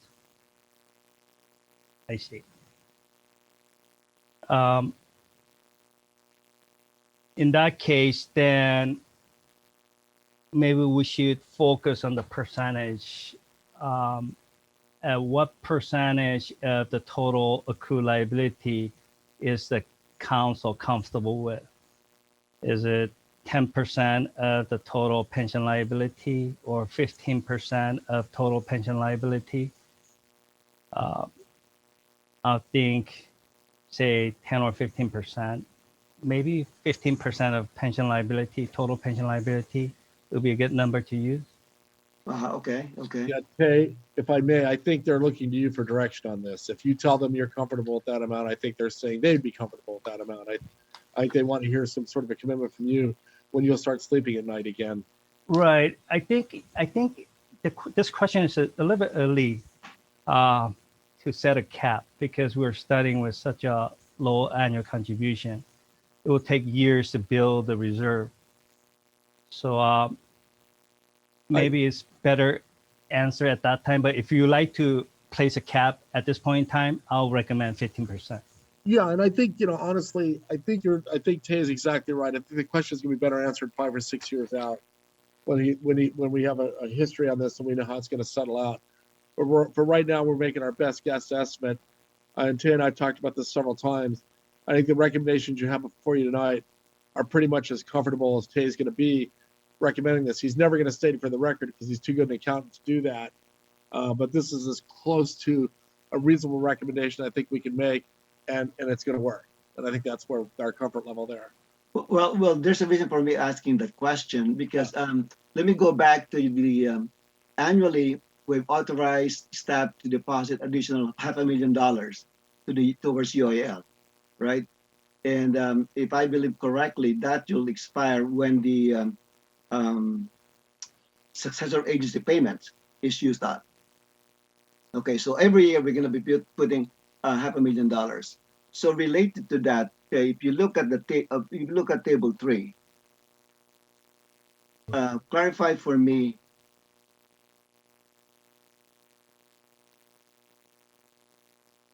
table 2 in the staff report. Oh, table 3 in the staff report. Okay. I think Okay, there you this go. one. That yes. one. Okay. So you're recommending to put in 345,000 on the first year, 349,492 out of $500,000.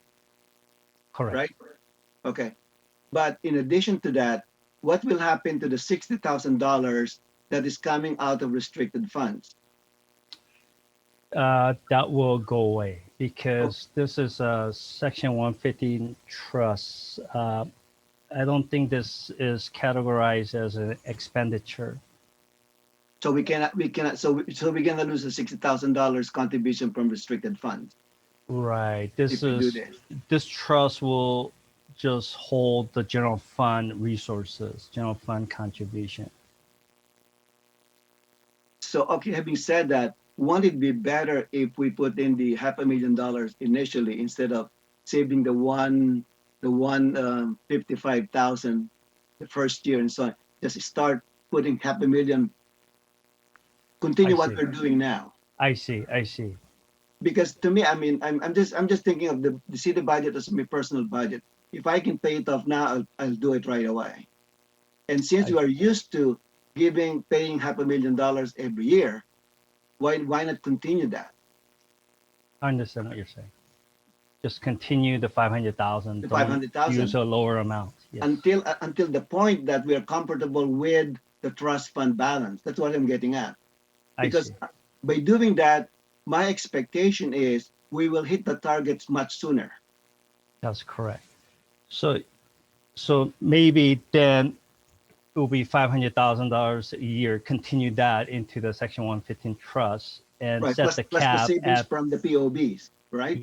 yes, and maybe set a cap of 15% of the total liability.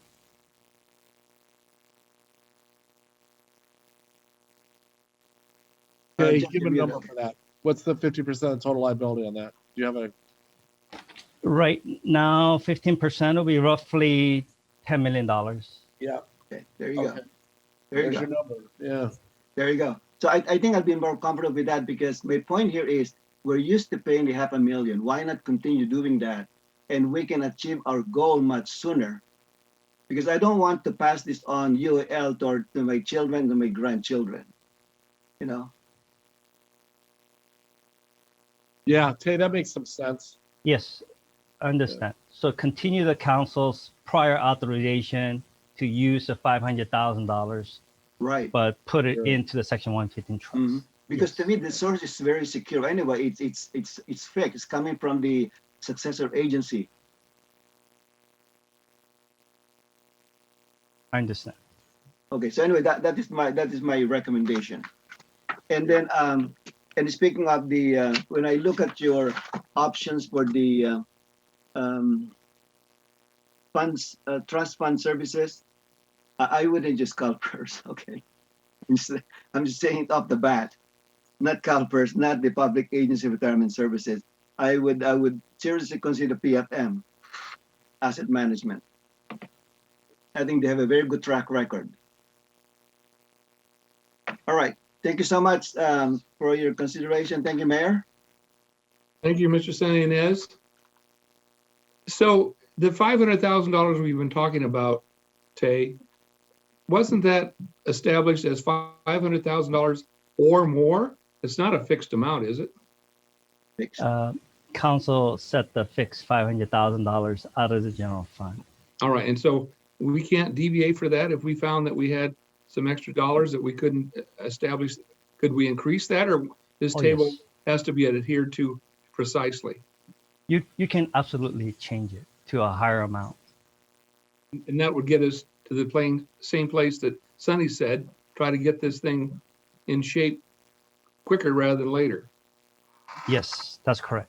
You can definitely increase it to a greater amount than 500,000.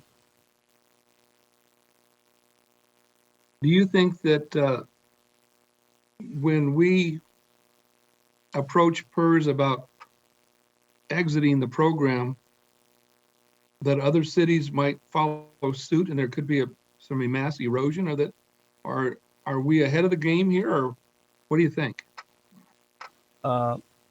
This is not really exiting CalPERS, but Well, they won't have that money to invest because it'll be in bonds, right?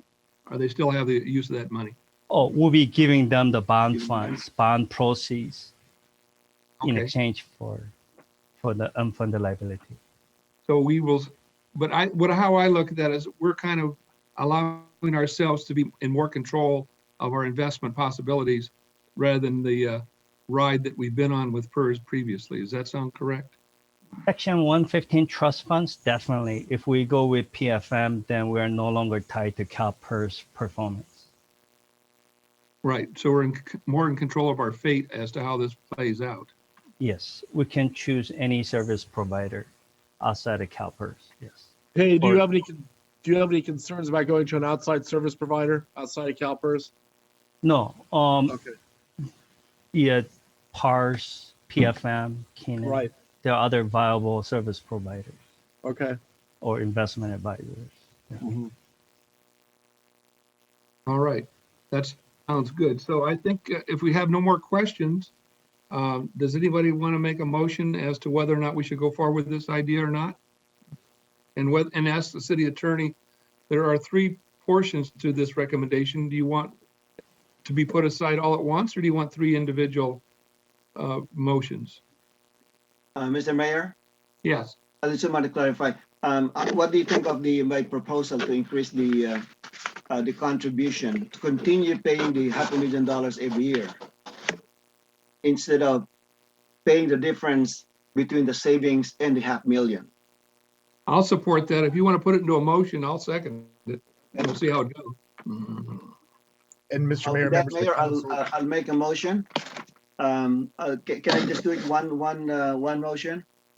For the City Council of Bellflower to adopt resolution number 21-18 and also adopt resolution -21-19 and also approve the finance team as proposed by staff with the modification for to continue making the $500,000 contribution towards UAL for the money coming out of successor agency that we have done in the past years.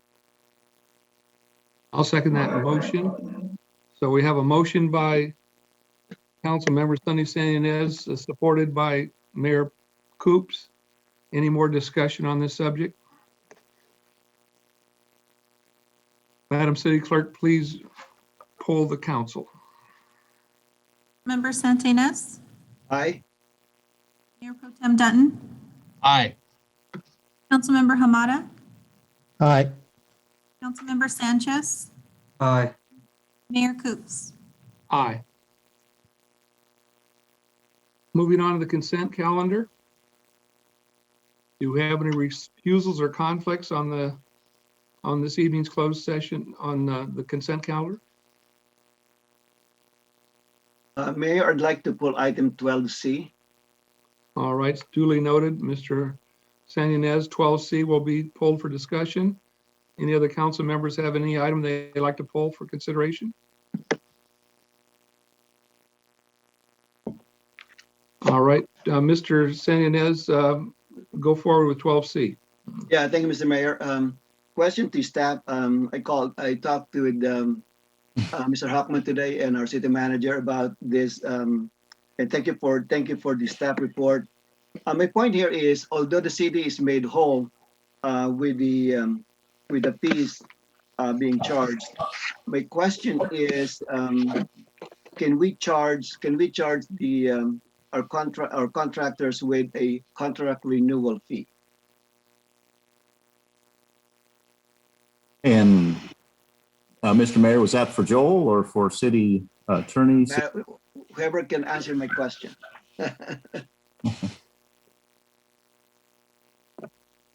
Carl, as to the legal question? The mayor and members of the council, legally speaking, the answer is yes. Of course, the towing companies have to agree to pay it if they want to have their contract renewed, but there's no prohibition against asking for it and collecting.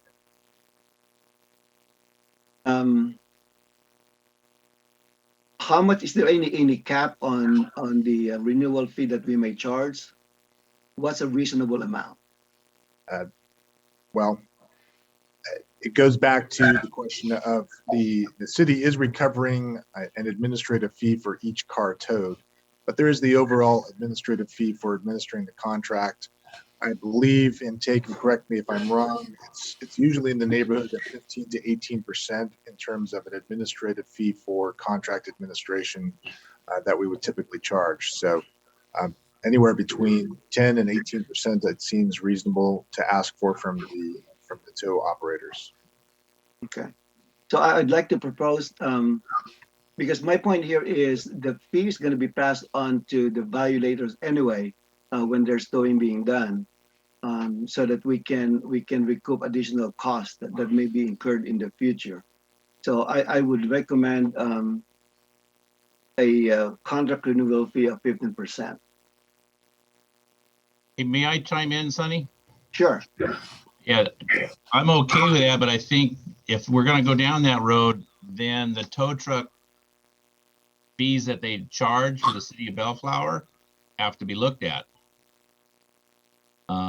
Also, these tow operators, Astro and Kinney's, will get calls to tow away motor homes that aren't worth like $200, and they have to take them to the dump. There's some abandoned trailers.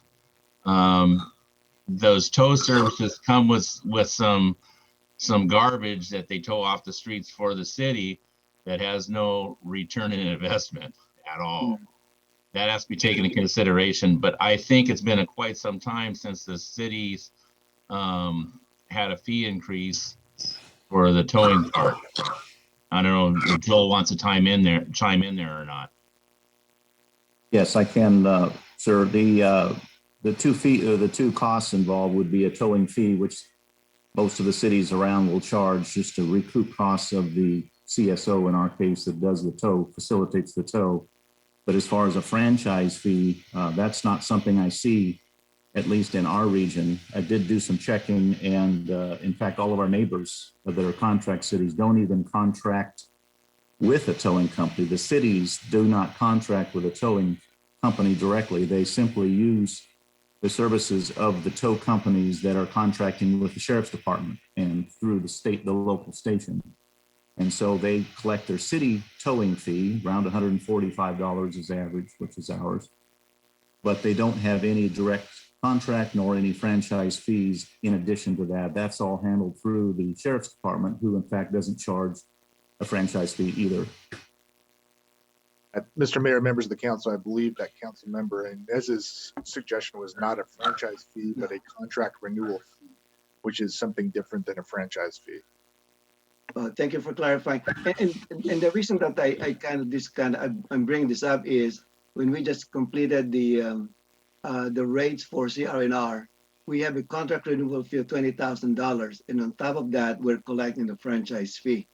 And so I was thinking that with this contract renewal fee, I firmly believe that there's some cost that the city will incur. It's like what Mr. Hoffman mentioned. In other cities, the city is not even involved at all. So there's really no additional cost for the city. They just have the towing company being contracted out. So to me, it's kind of it's a better approach to make sure that we have something to draw from should there be additional costs for the administration of this contract. And then I would probably suggest that I like your idea, Sonny. I'm all for that. But I think maybe we ought to check what the rates that other cities are charging, and if that would be a recoverable cost for the operators. Because we have a total of $89,000 in revenue from the two companies. What's going to be what are you going to charge? I have a feeling that we ought to do a little more research if we go down that road, and be able to justify it and make sure it works. Sonny, would you agree to put this aside and table this one item? Sure. Until we have more information? Do we have any deadline to renew the agreement? I don't know. You'll have to ask Mr. Stewart that.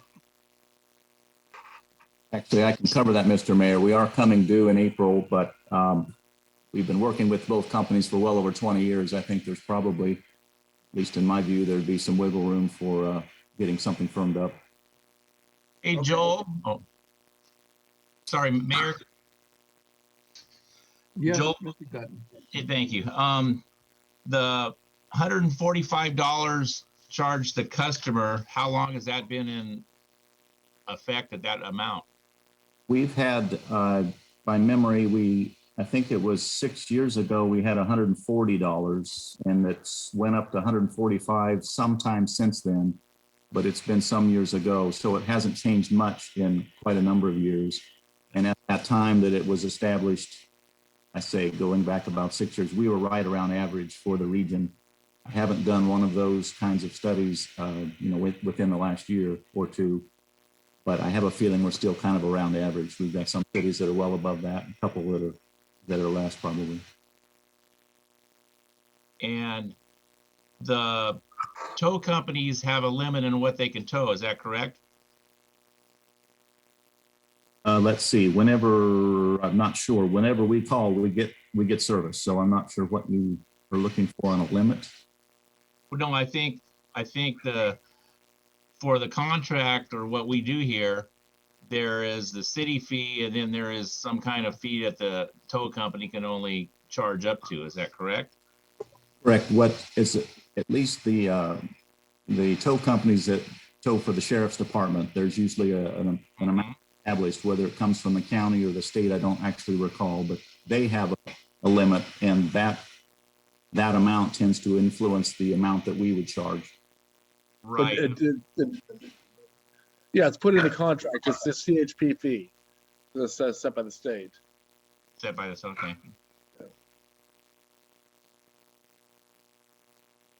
Okay, so Mr. Mayor, if we can table this item so that we can do more research and find out if we can charge a contract renewal fee.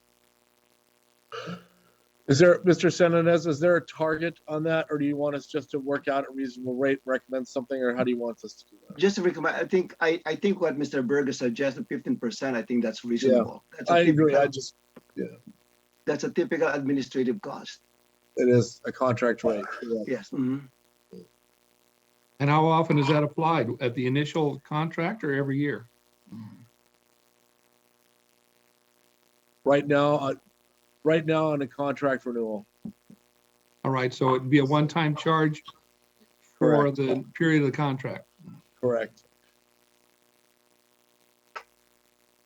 All right, so do we need to vote on whether or not we want to table this one item, or can we just let it go for tonight? If there's a consensus to move it back and bring it back in 2 weeks, you can just give general direction for that. We'll bring it back. Okay. All right, you okay with that, Mr. Dutton? Yeah, I think we'll do a little research. We don't want to start no tow wars. No, that's what I was thinking. I don't know if you and I remember tow wars, and Oh, we yeah. want to start that again. I think the current law sort of limits the ability for the tow wars, but we'll do some research and make sure we're on the right side of God on this before we bring it back. Victor, how do you feel about this? Thank you, Mr. Mayor. I agree. I concur that we should at least do a study here and have a little bit more information and facts before we make a decision. All right, Raymond Hamada, how do you feel?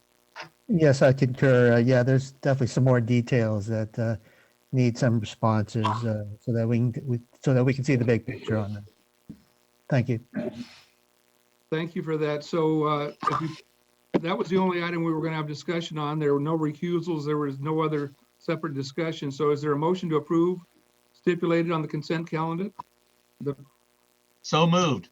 Second. Second. Oh, All right, so Mayor Pro Tem Ray Dutton made the motion, supported by Councilmember Victor Sanchez. Roll call, please.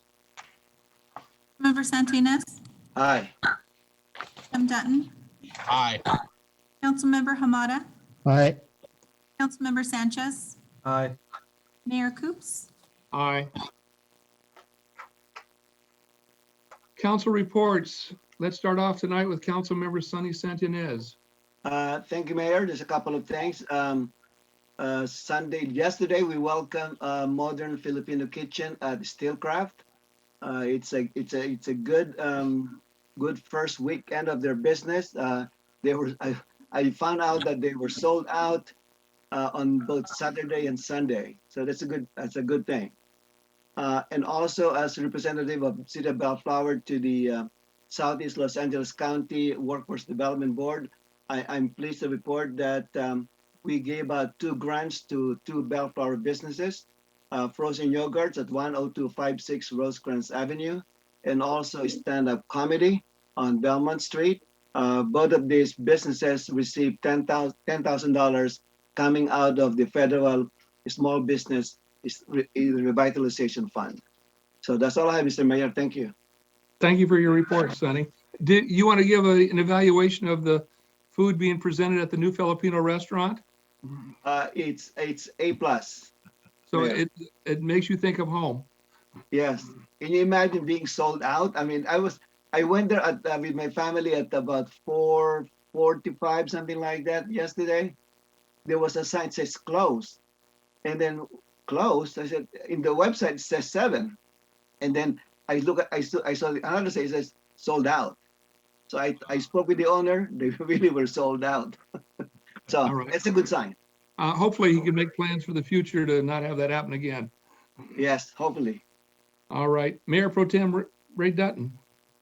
Thank you, Mayor. I just wanted to make a comment regarding our trash hauler and our rates that we passed tonight. That commercial bin service has been the best deal for me as a business owner for over 30 years. It's always been the cheapest, and I never really understood why, other than the business is what more than carrying their weight. As you see in the rates, the business took a big hit. We had a protest from a business 3-yard bin guy, and as it went up, he stated 45%. Well, the residential went up cents only, about 50 cents. I don't have it in front of me. As an analogy, we think that the commercials should carry their weight now.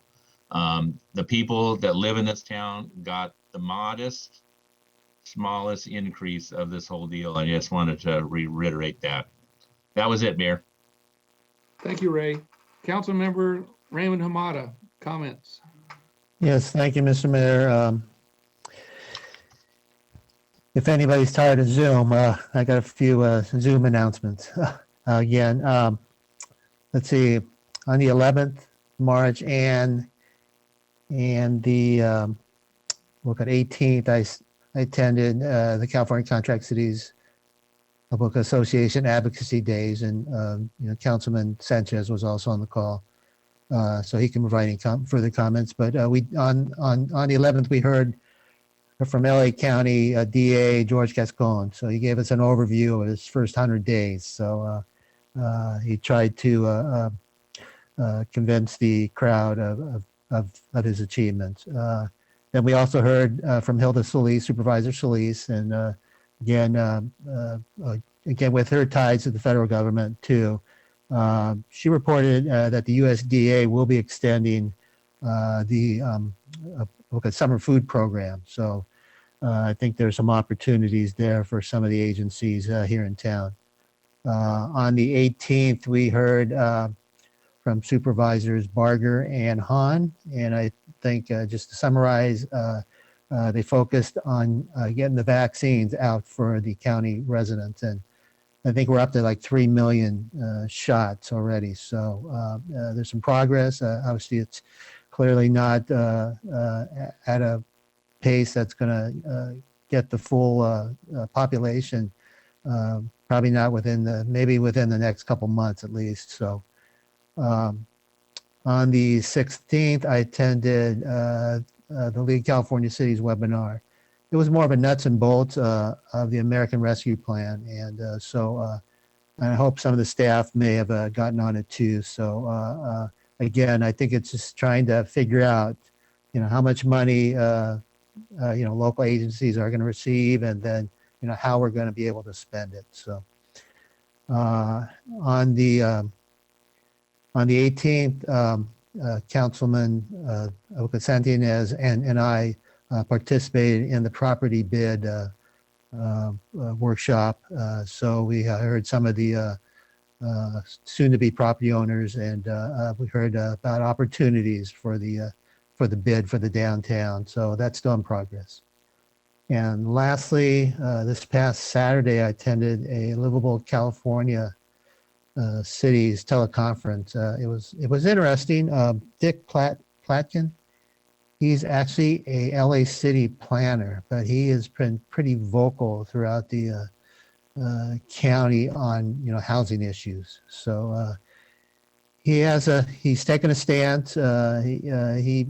He doesn't believe everything that's happening. So I'll just kind of leave it at that. You can check into some of his stuff, but it's something that again, someone who's voicing his concerns and his thoughts on again one side of the issue. So, and I also attended on the 17th the California Contract Cities General Meeting, and Phil Ansel, he's the executive director of the LA County Homeless Initiative, and he announced that he's going to retire at the end of the month. So there'll be some new leadership there, and again, not sure what to expect, but I believe it's somebody from the inside. So with that, again, another busy past 2 weeks, but again, always good. Okay, thank you, Mr. Thank you, Mr. Amata. Councilmember Victor Sanchez, council report. Thank you, Mr. Mayor. Just a couple of questions or comments. The first one, I just was hoping to see if Director Gorecki could give us a quick little update on our Adopt a Highway program and what we've been doing here to really help resolve some of the issues that we see on the 91 right-of-ways.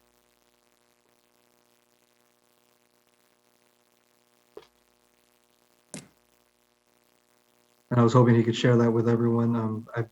I've been very active since recent, just getting involved in it, but there you go. Yeah, there we go.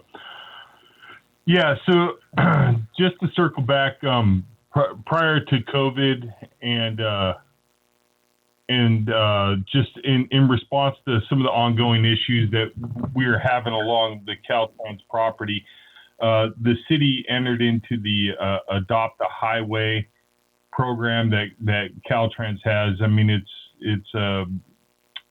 you typically will see the signs along the freeways and stuff, but when we did that, we entered into that agreement with Caltrans back in 2018, And just I looked this morning and found some statistics in terms of what we've done as part of our efforts to maintain and keep up the portions of highway that we adopted. So the portions that we have are stretched from Downey Avenue all the way to Lakewood, and then from Lakewood to Clark on both the north and south side. So since 2018, we've been in there for 95 days. So a total of 95 days in the last 2.5 years. And during that time, we've expended about 560 man hours in there on Caltrans's property doing cleanups.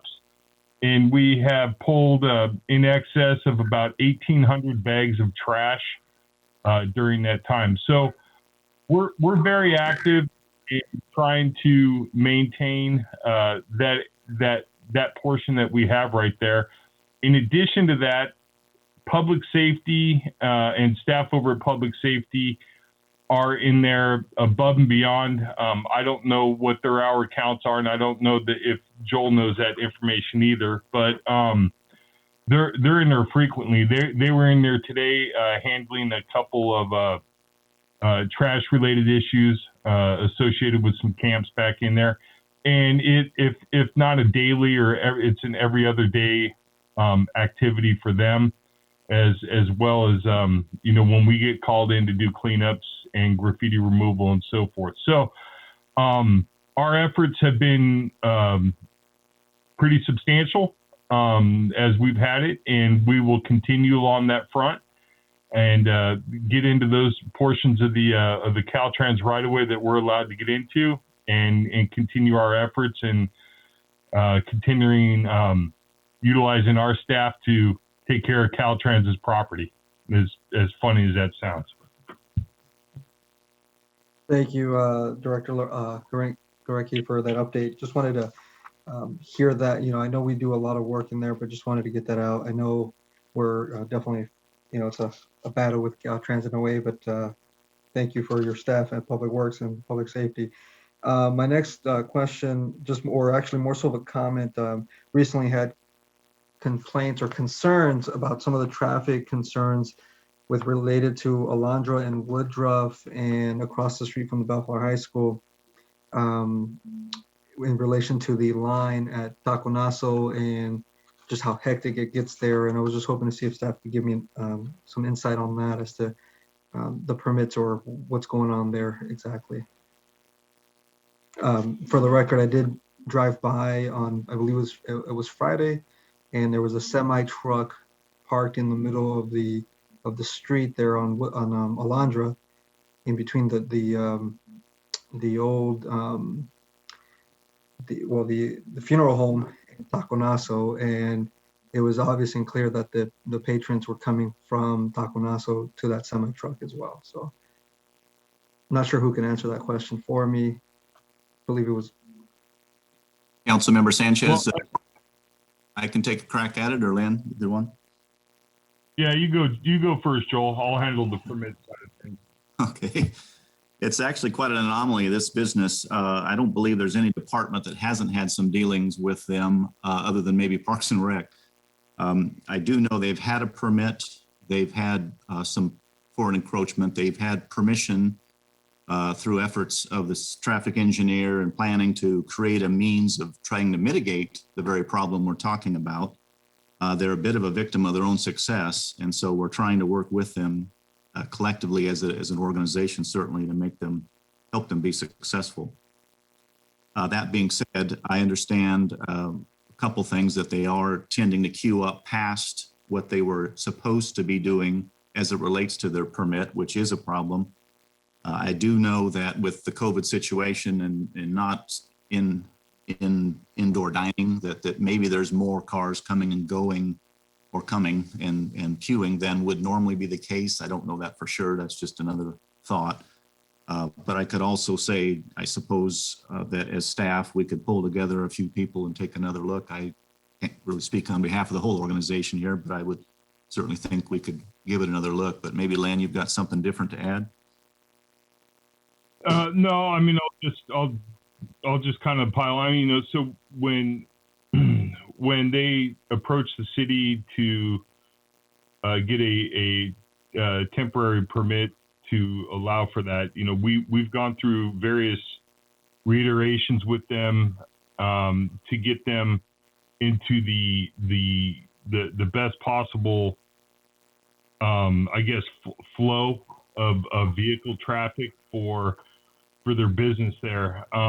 They've Taco Nazo on their end of things has done everything that we've asked them to do. They've added multiple lines and cashiers. Once you get onto the property, they have staff out there directing.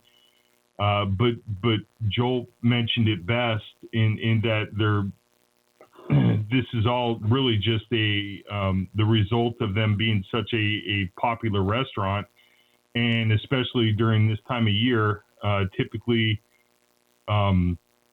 leading up into Easter, their numbers just outside of COVID explode for a few weeks. So, I mean, what you have is you have a series of vehicles that want to go to Taco Nazo, and their line queue and their permit allows them to not park during the hours, but during their operating hours, have people lined up along the curbside and out of traffic. What you have is you just have several driveways that kind of create open spots and gaps, and we've seen traffic wrapped all the way down Alondra and to Woodruff and around the corner on Woodruff for people that want to eat at Taco Nazo. There's really no solution outside of what we've done with them at this point, simply because there's just a mass demand for people that want to go to that restaurant. I know that they've approached the property owner at that corner shopping center and asked if they can have vehicles parked in there. People park on both sides of the street. Prior to COVID, we had to install no jaywalking signs on every city pole, basically from the church all the way down to the almost down to McNabb right there. And they're just a very popular and a very busy location, and the COVID pandemic has only compounded that, as they're not allowed to serve inside the restaurant. And now with the restaurants opening up and being allowed to have some indoor capacity, hopefully we see a little less pressure on that vehicle line. But we've looked at it every possible way and tried to make it so they're not impacting the adjacent businesses. But unfortunately, like I said, the demand and for their thing, just their product just makes it very difficult. Thank you, sir. No, I completely understand. I mean, it's a catch-22. You want it to be successful and everything else like that. But, when queuing is starting at El Pollo Loco and you got staff there and it almost looks like an In-N-Out line, and it's blocking the bus right away, I can understand the concern from some of the staff. I mean, some of the constituents out there. Is this a temporary permit during COVID, or is this a permanent permit? No, this is a temporary permit that was issued to them, like we've issued similar permits to several other businesses to allow them or try to provide them an alternative to the normal way that they do business, so they can make ends meet and stay afloat during these very difficult and trying times.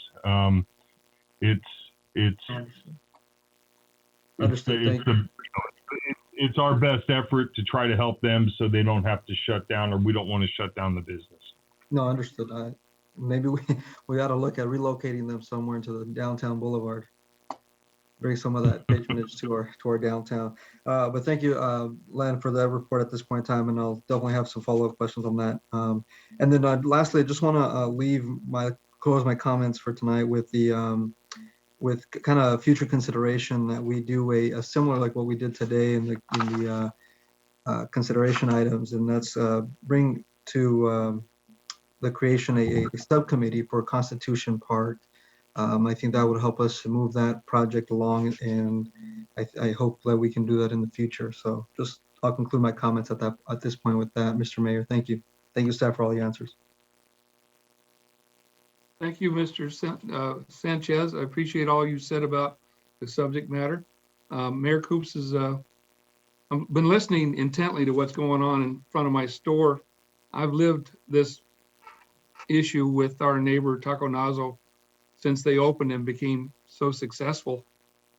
And I think as a councilman, I'm remiss in looking at the safety issues over there. We all run for city council based on public safety. And what happens over there, especially now, the success of Taco Nazo and their counterpart across the street, added to the fact that they're going to start playing and have been playing football games. It's a real challenge to see how that traffic flows. On Sunday, the church parks out in the street, so that causes that lane to be eliminated. So now the people line up on Alondra itself, causing it to go down to one lane of traffic heading towards the east, which is a real concern. The jaywalk signs are not being adhered to at all. I'd be interested in knowing if we've ever written a citation for the jaywalking. Our taco people are not getting their full exposure there. I've talked to Baskin Robbins. They've all come to me with concerns, but I would like to think that we could revisit Taco Nazo's whatever permit has been given them based on the fact that they can now use a portion of their dining room. It's kind of a changing environment now, and they may stay in the street as long as they can because it's such a more profitable way of doing it. Half that lot is dedicated to an abandoned car wash. I don't quite understand how, that area of the lot should be utilized for their use, but that car wash has been closed now for over 2 years. I doubt if it's got a CUP on it, but if it did have, that would certainly be in non-compliance. But it's almost embarrassing as the mayor to have people come to my store and say, what's going on out here? You don't have any say as to how this goes? And I've kept my mouth shut now for a long time, but I'm pretty fed up with it. And there's no solution to it. But I would think that at the very least, the city staff could revisit the owners of Taco Nazo and find out what their future plans are as to how much longer they're going to be conducting business on a private enterprise on public streets. But anyway.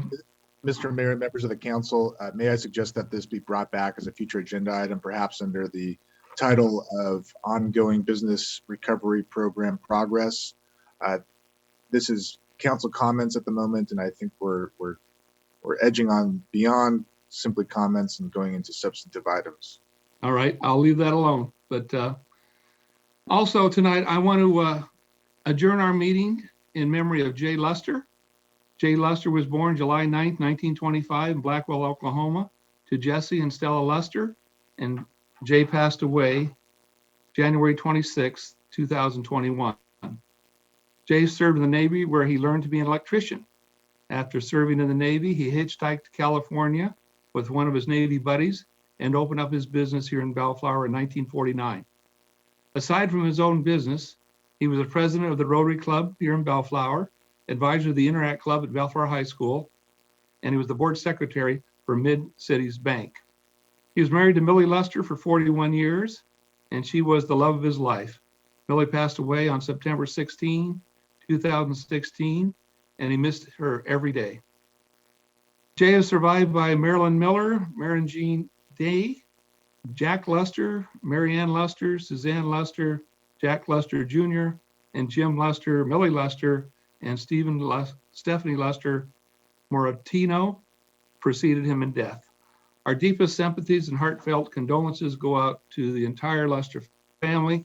And I would like to have this meeting dedicated to the memory of Jay Luster.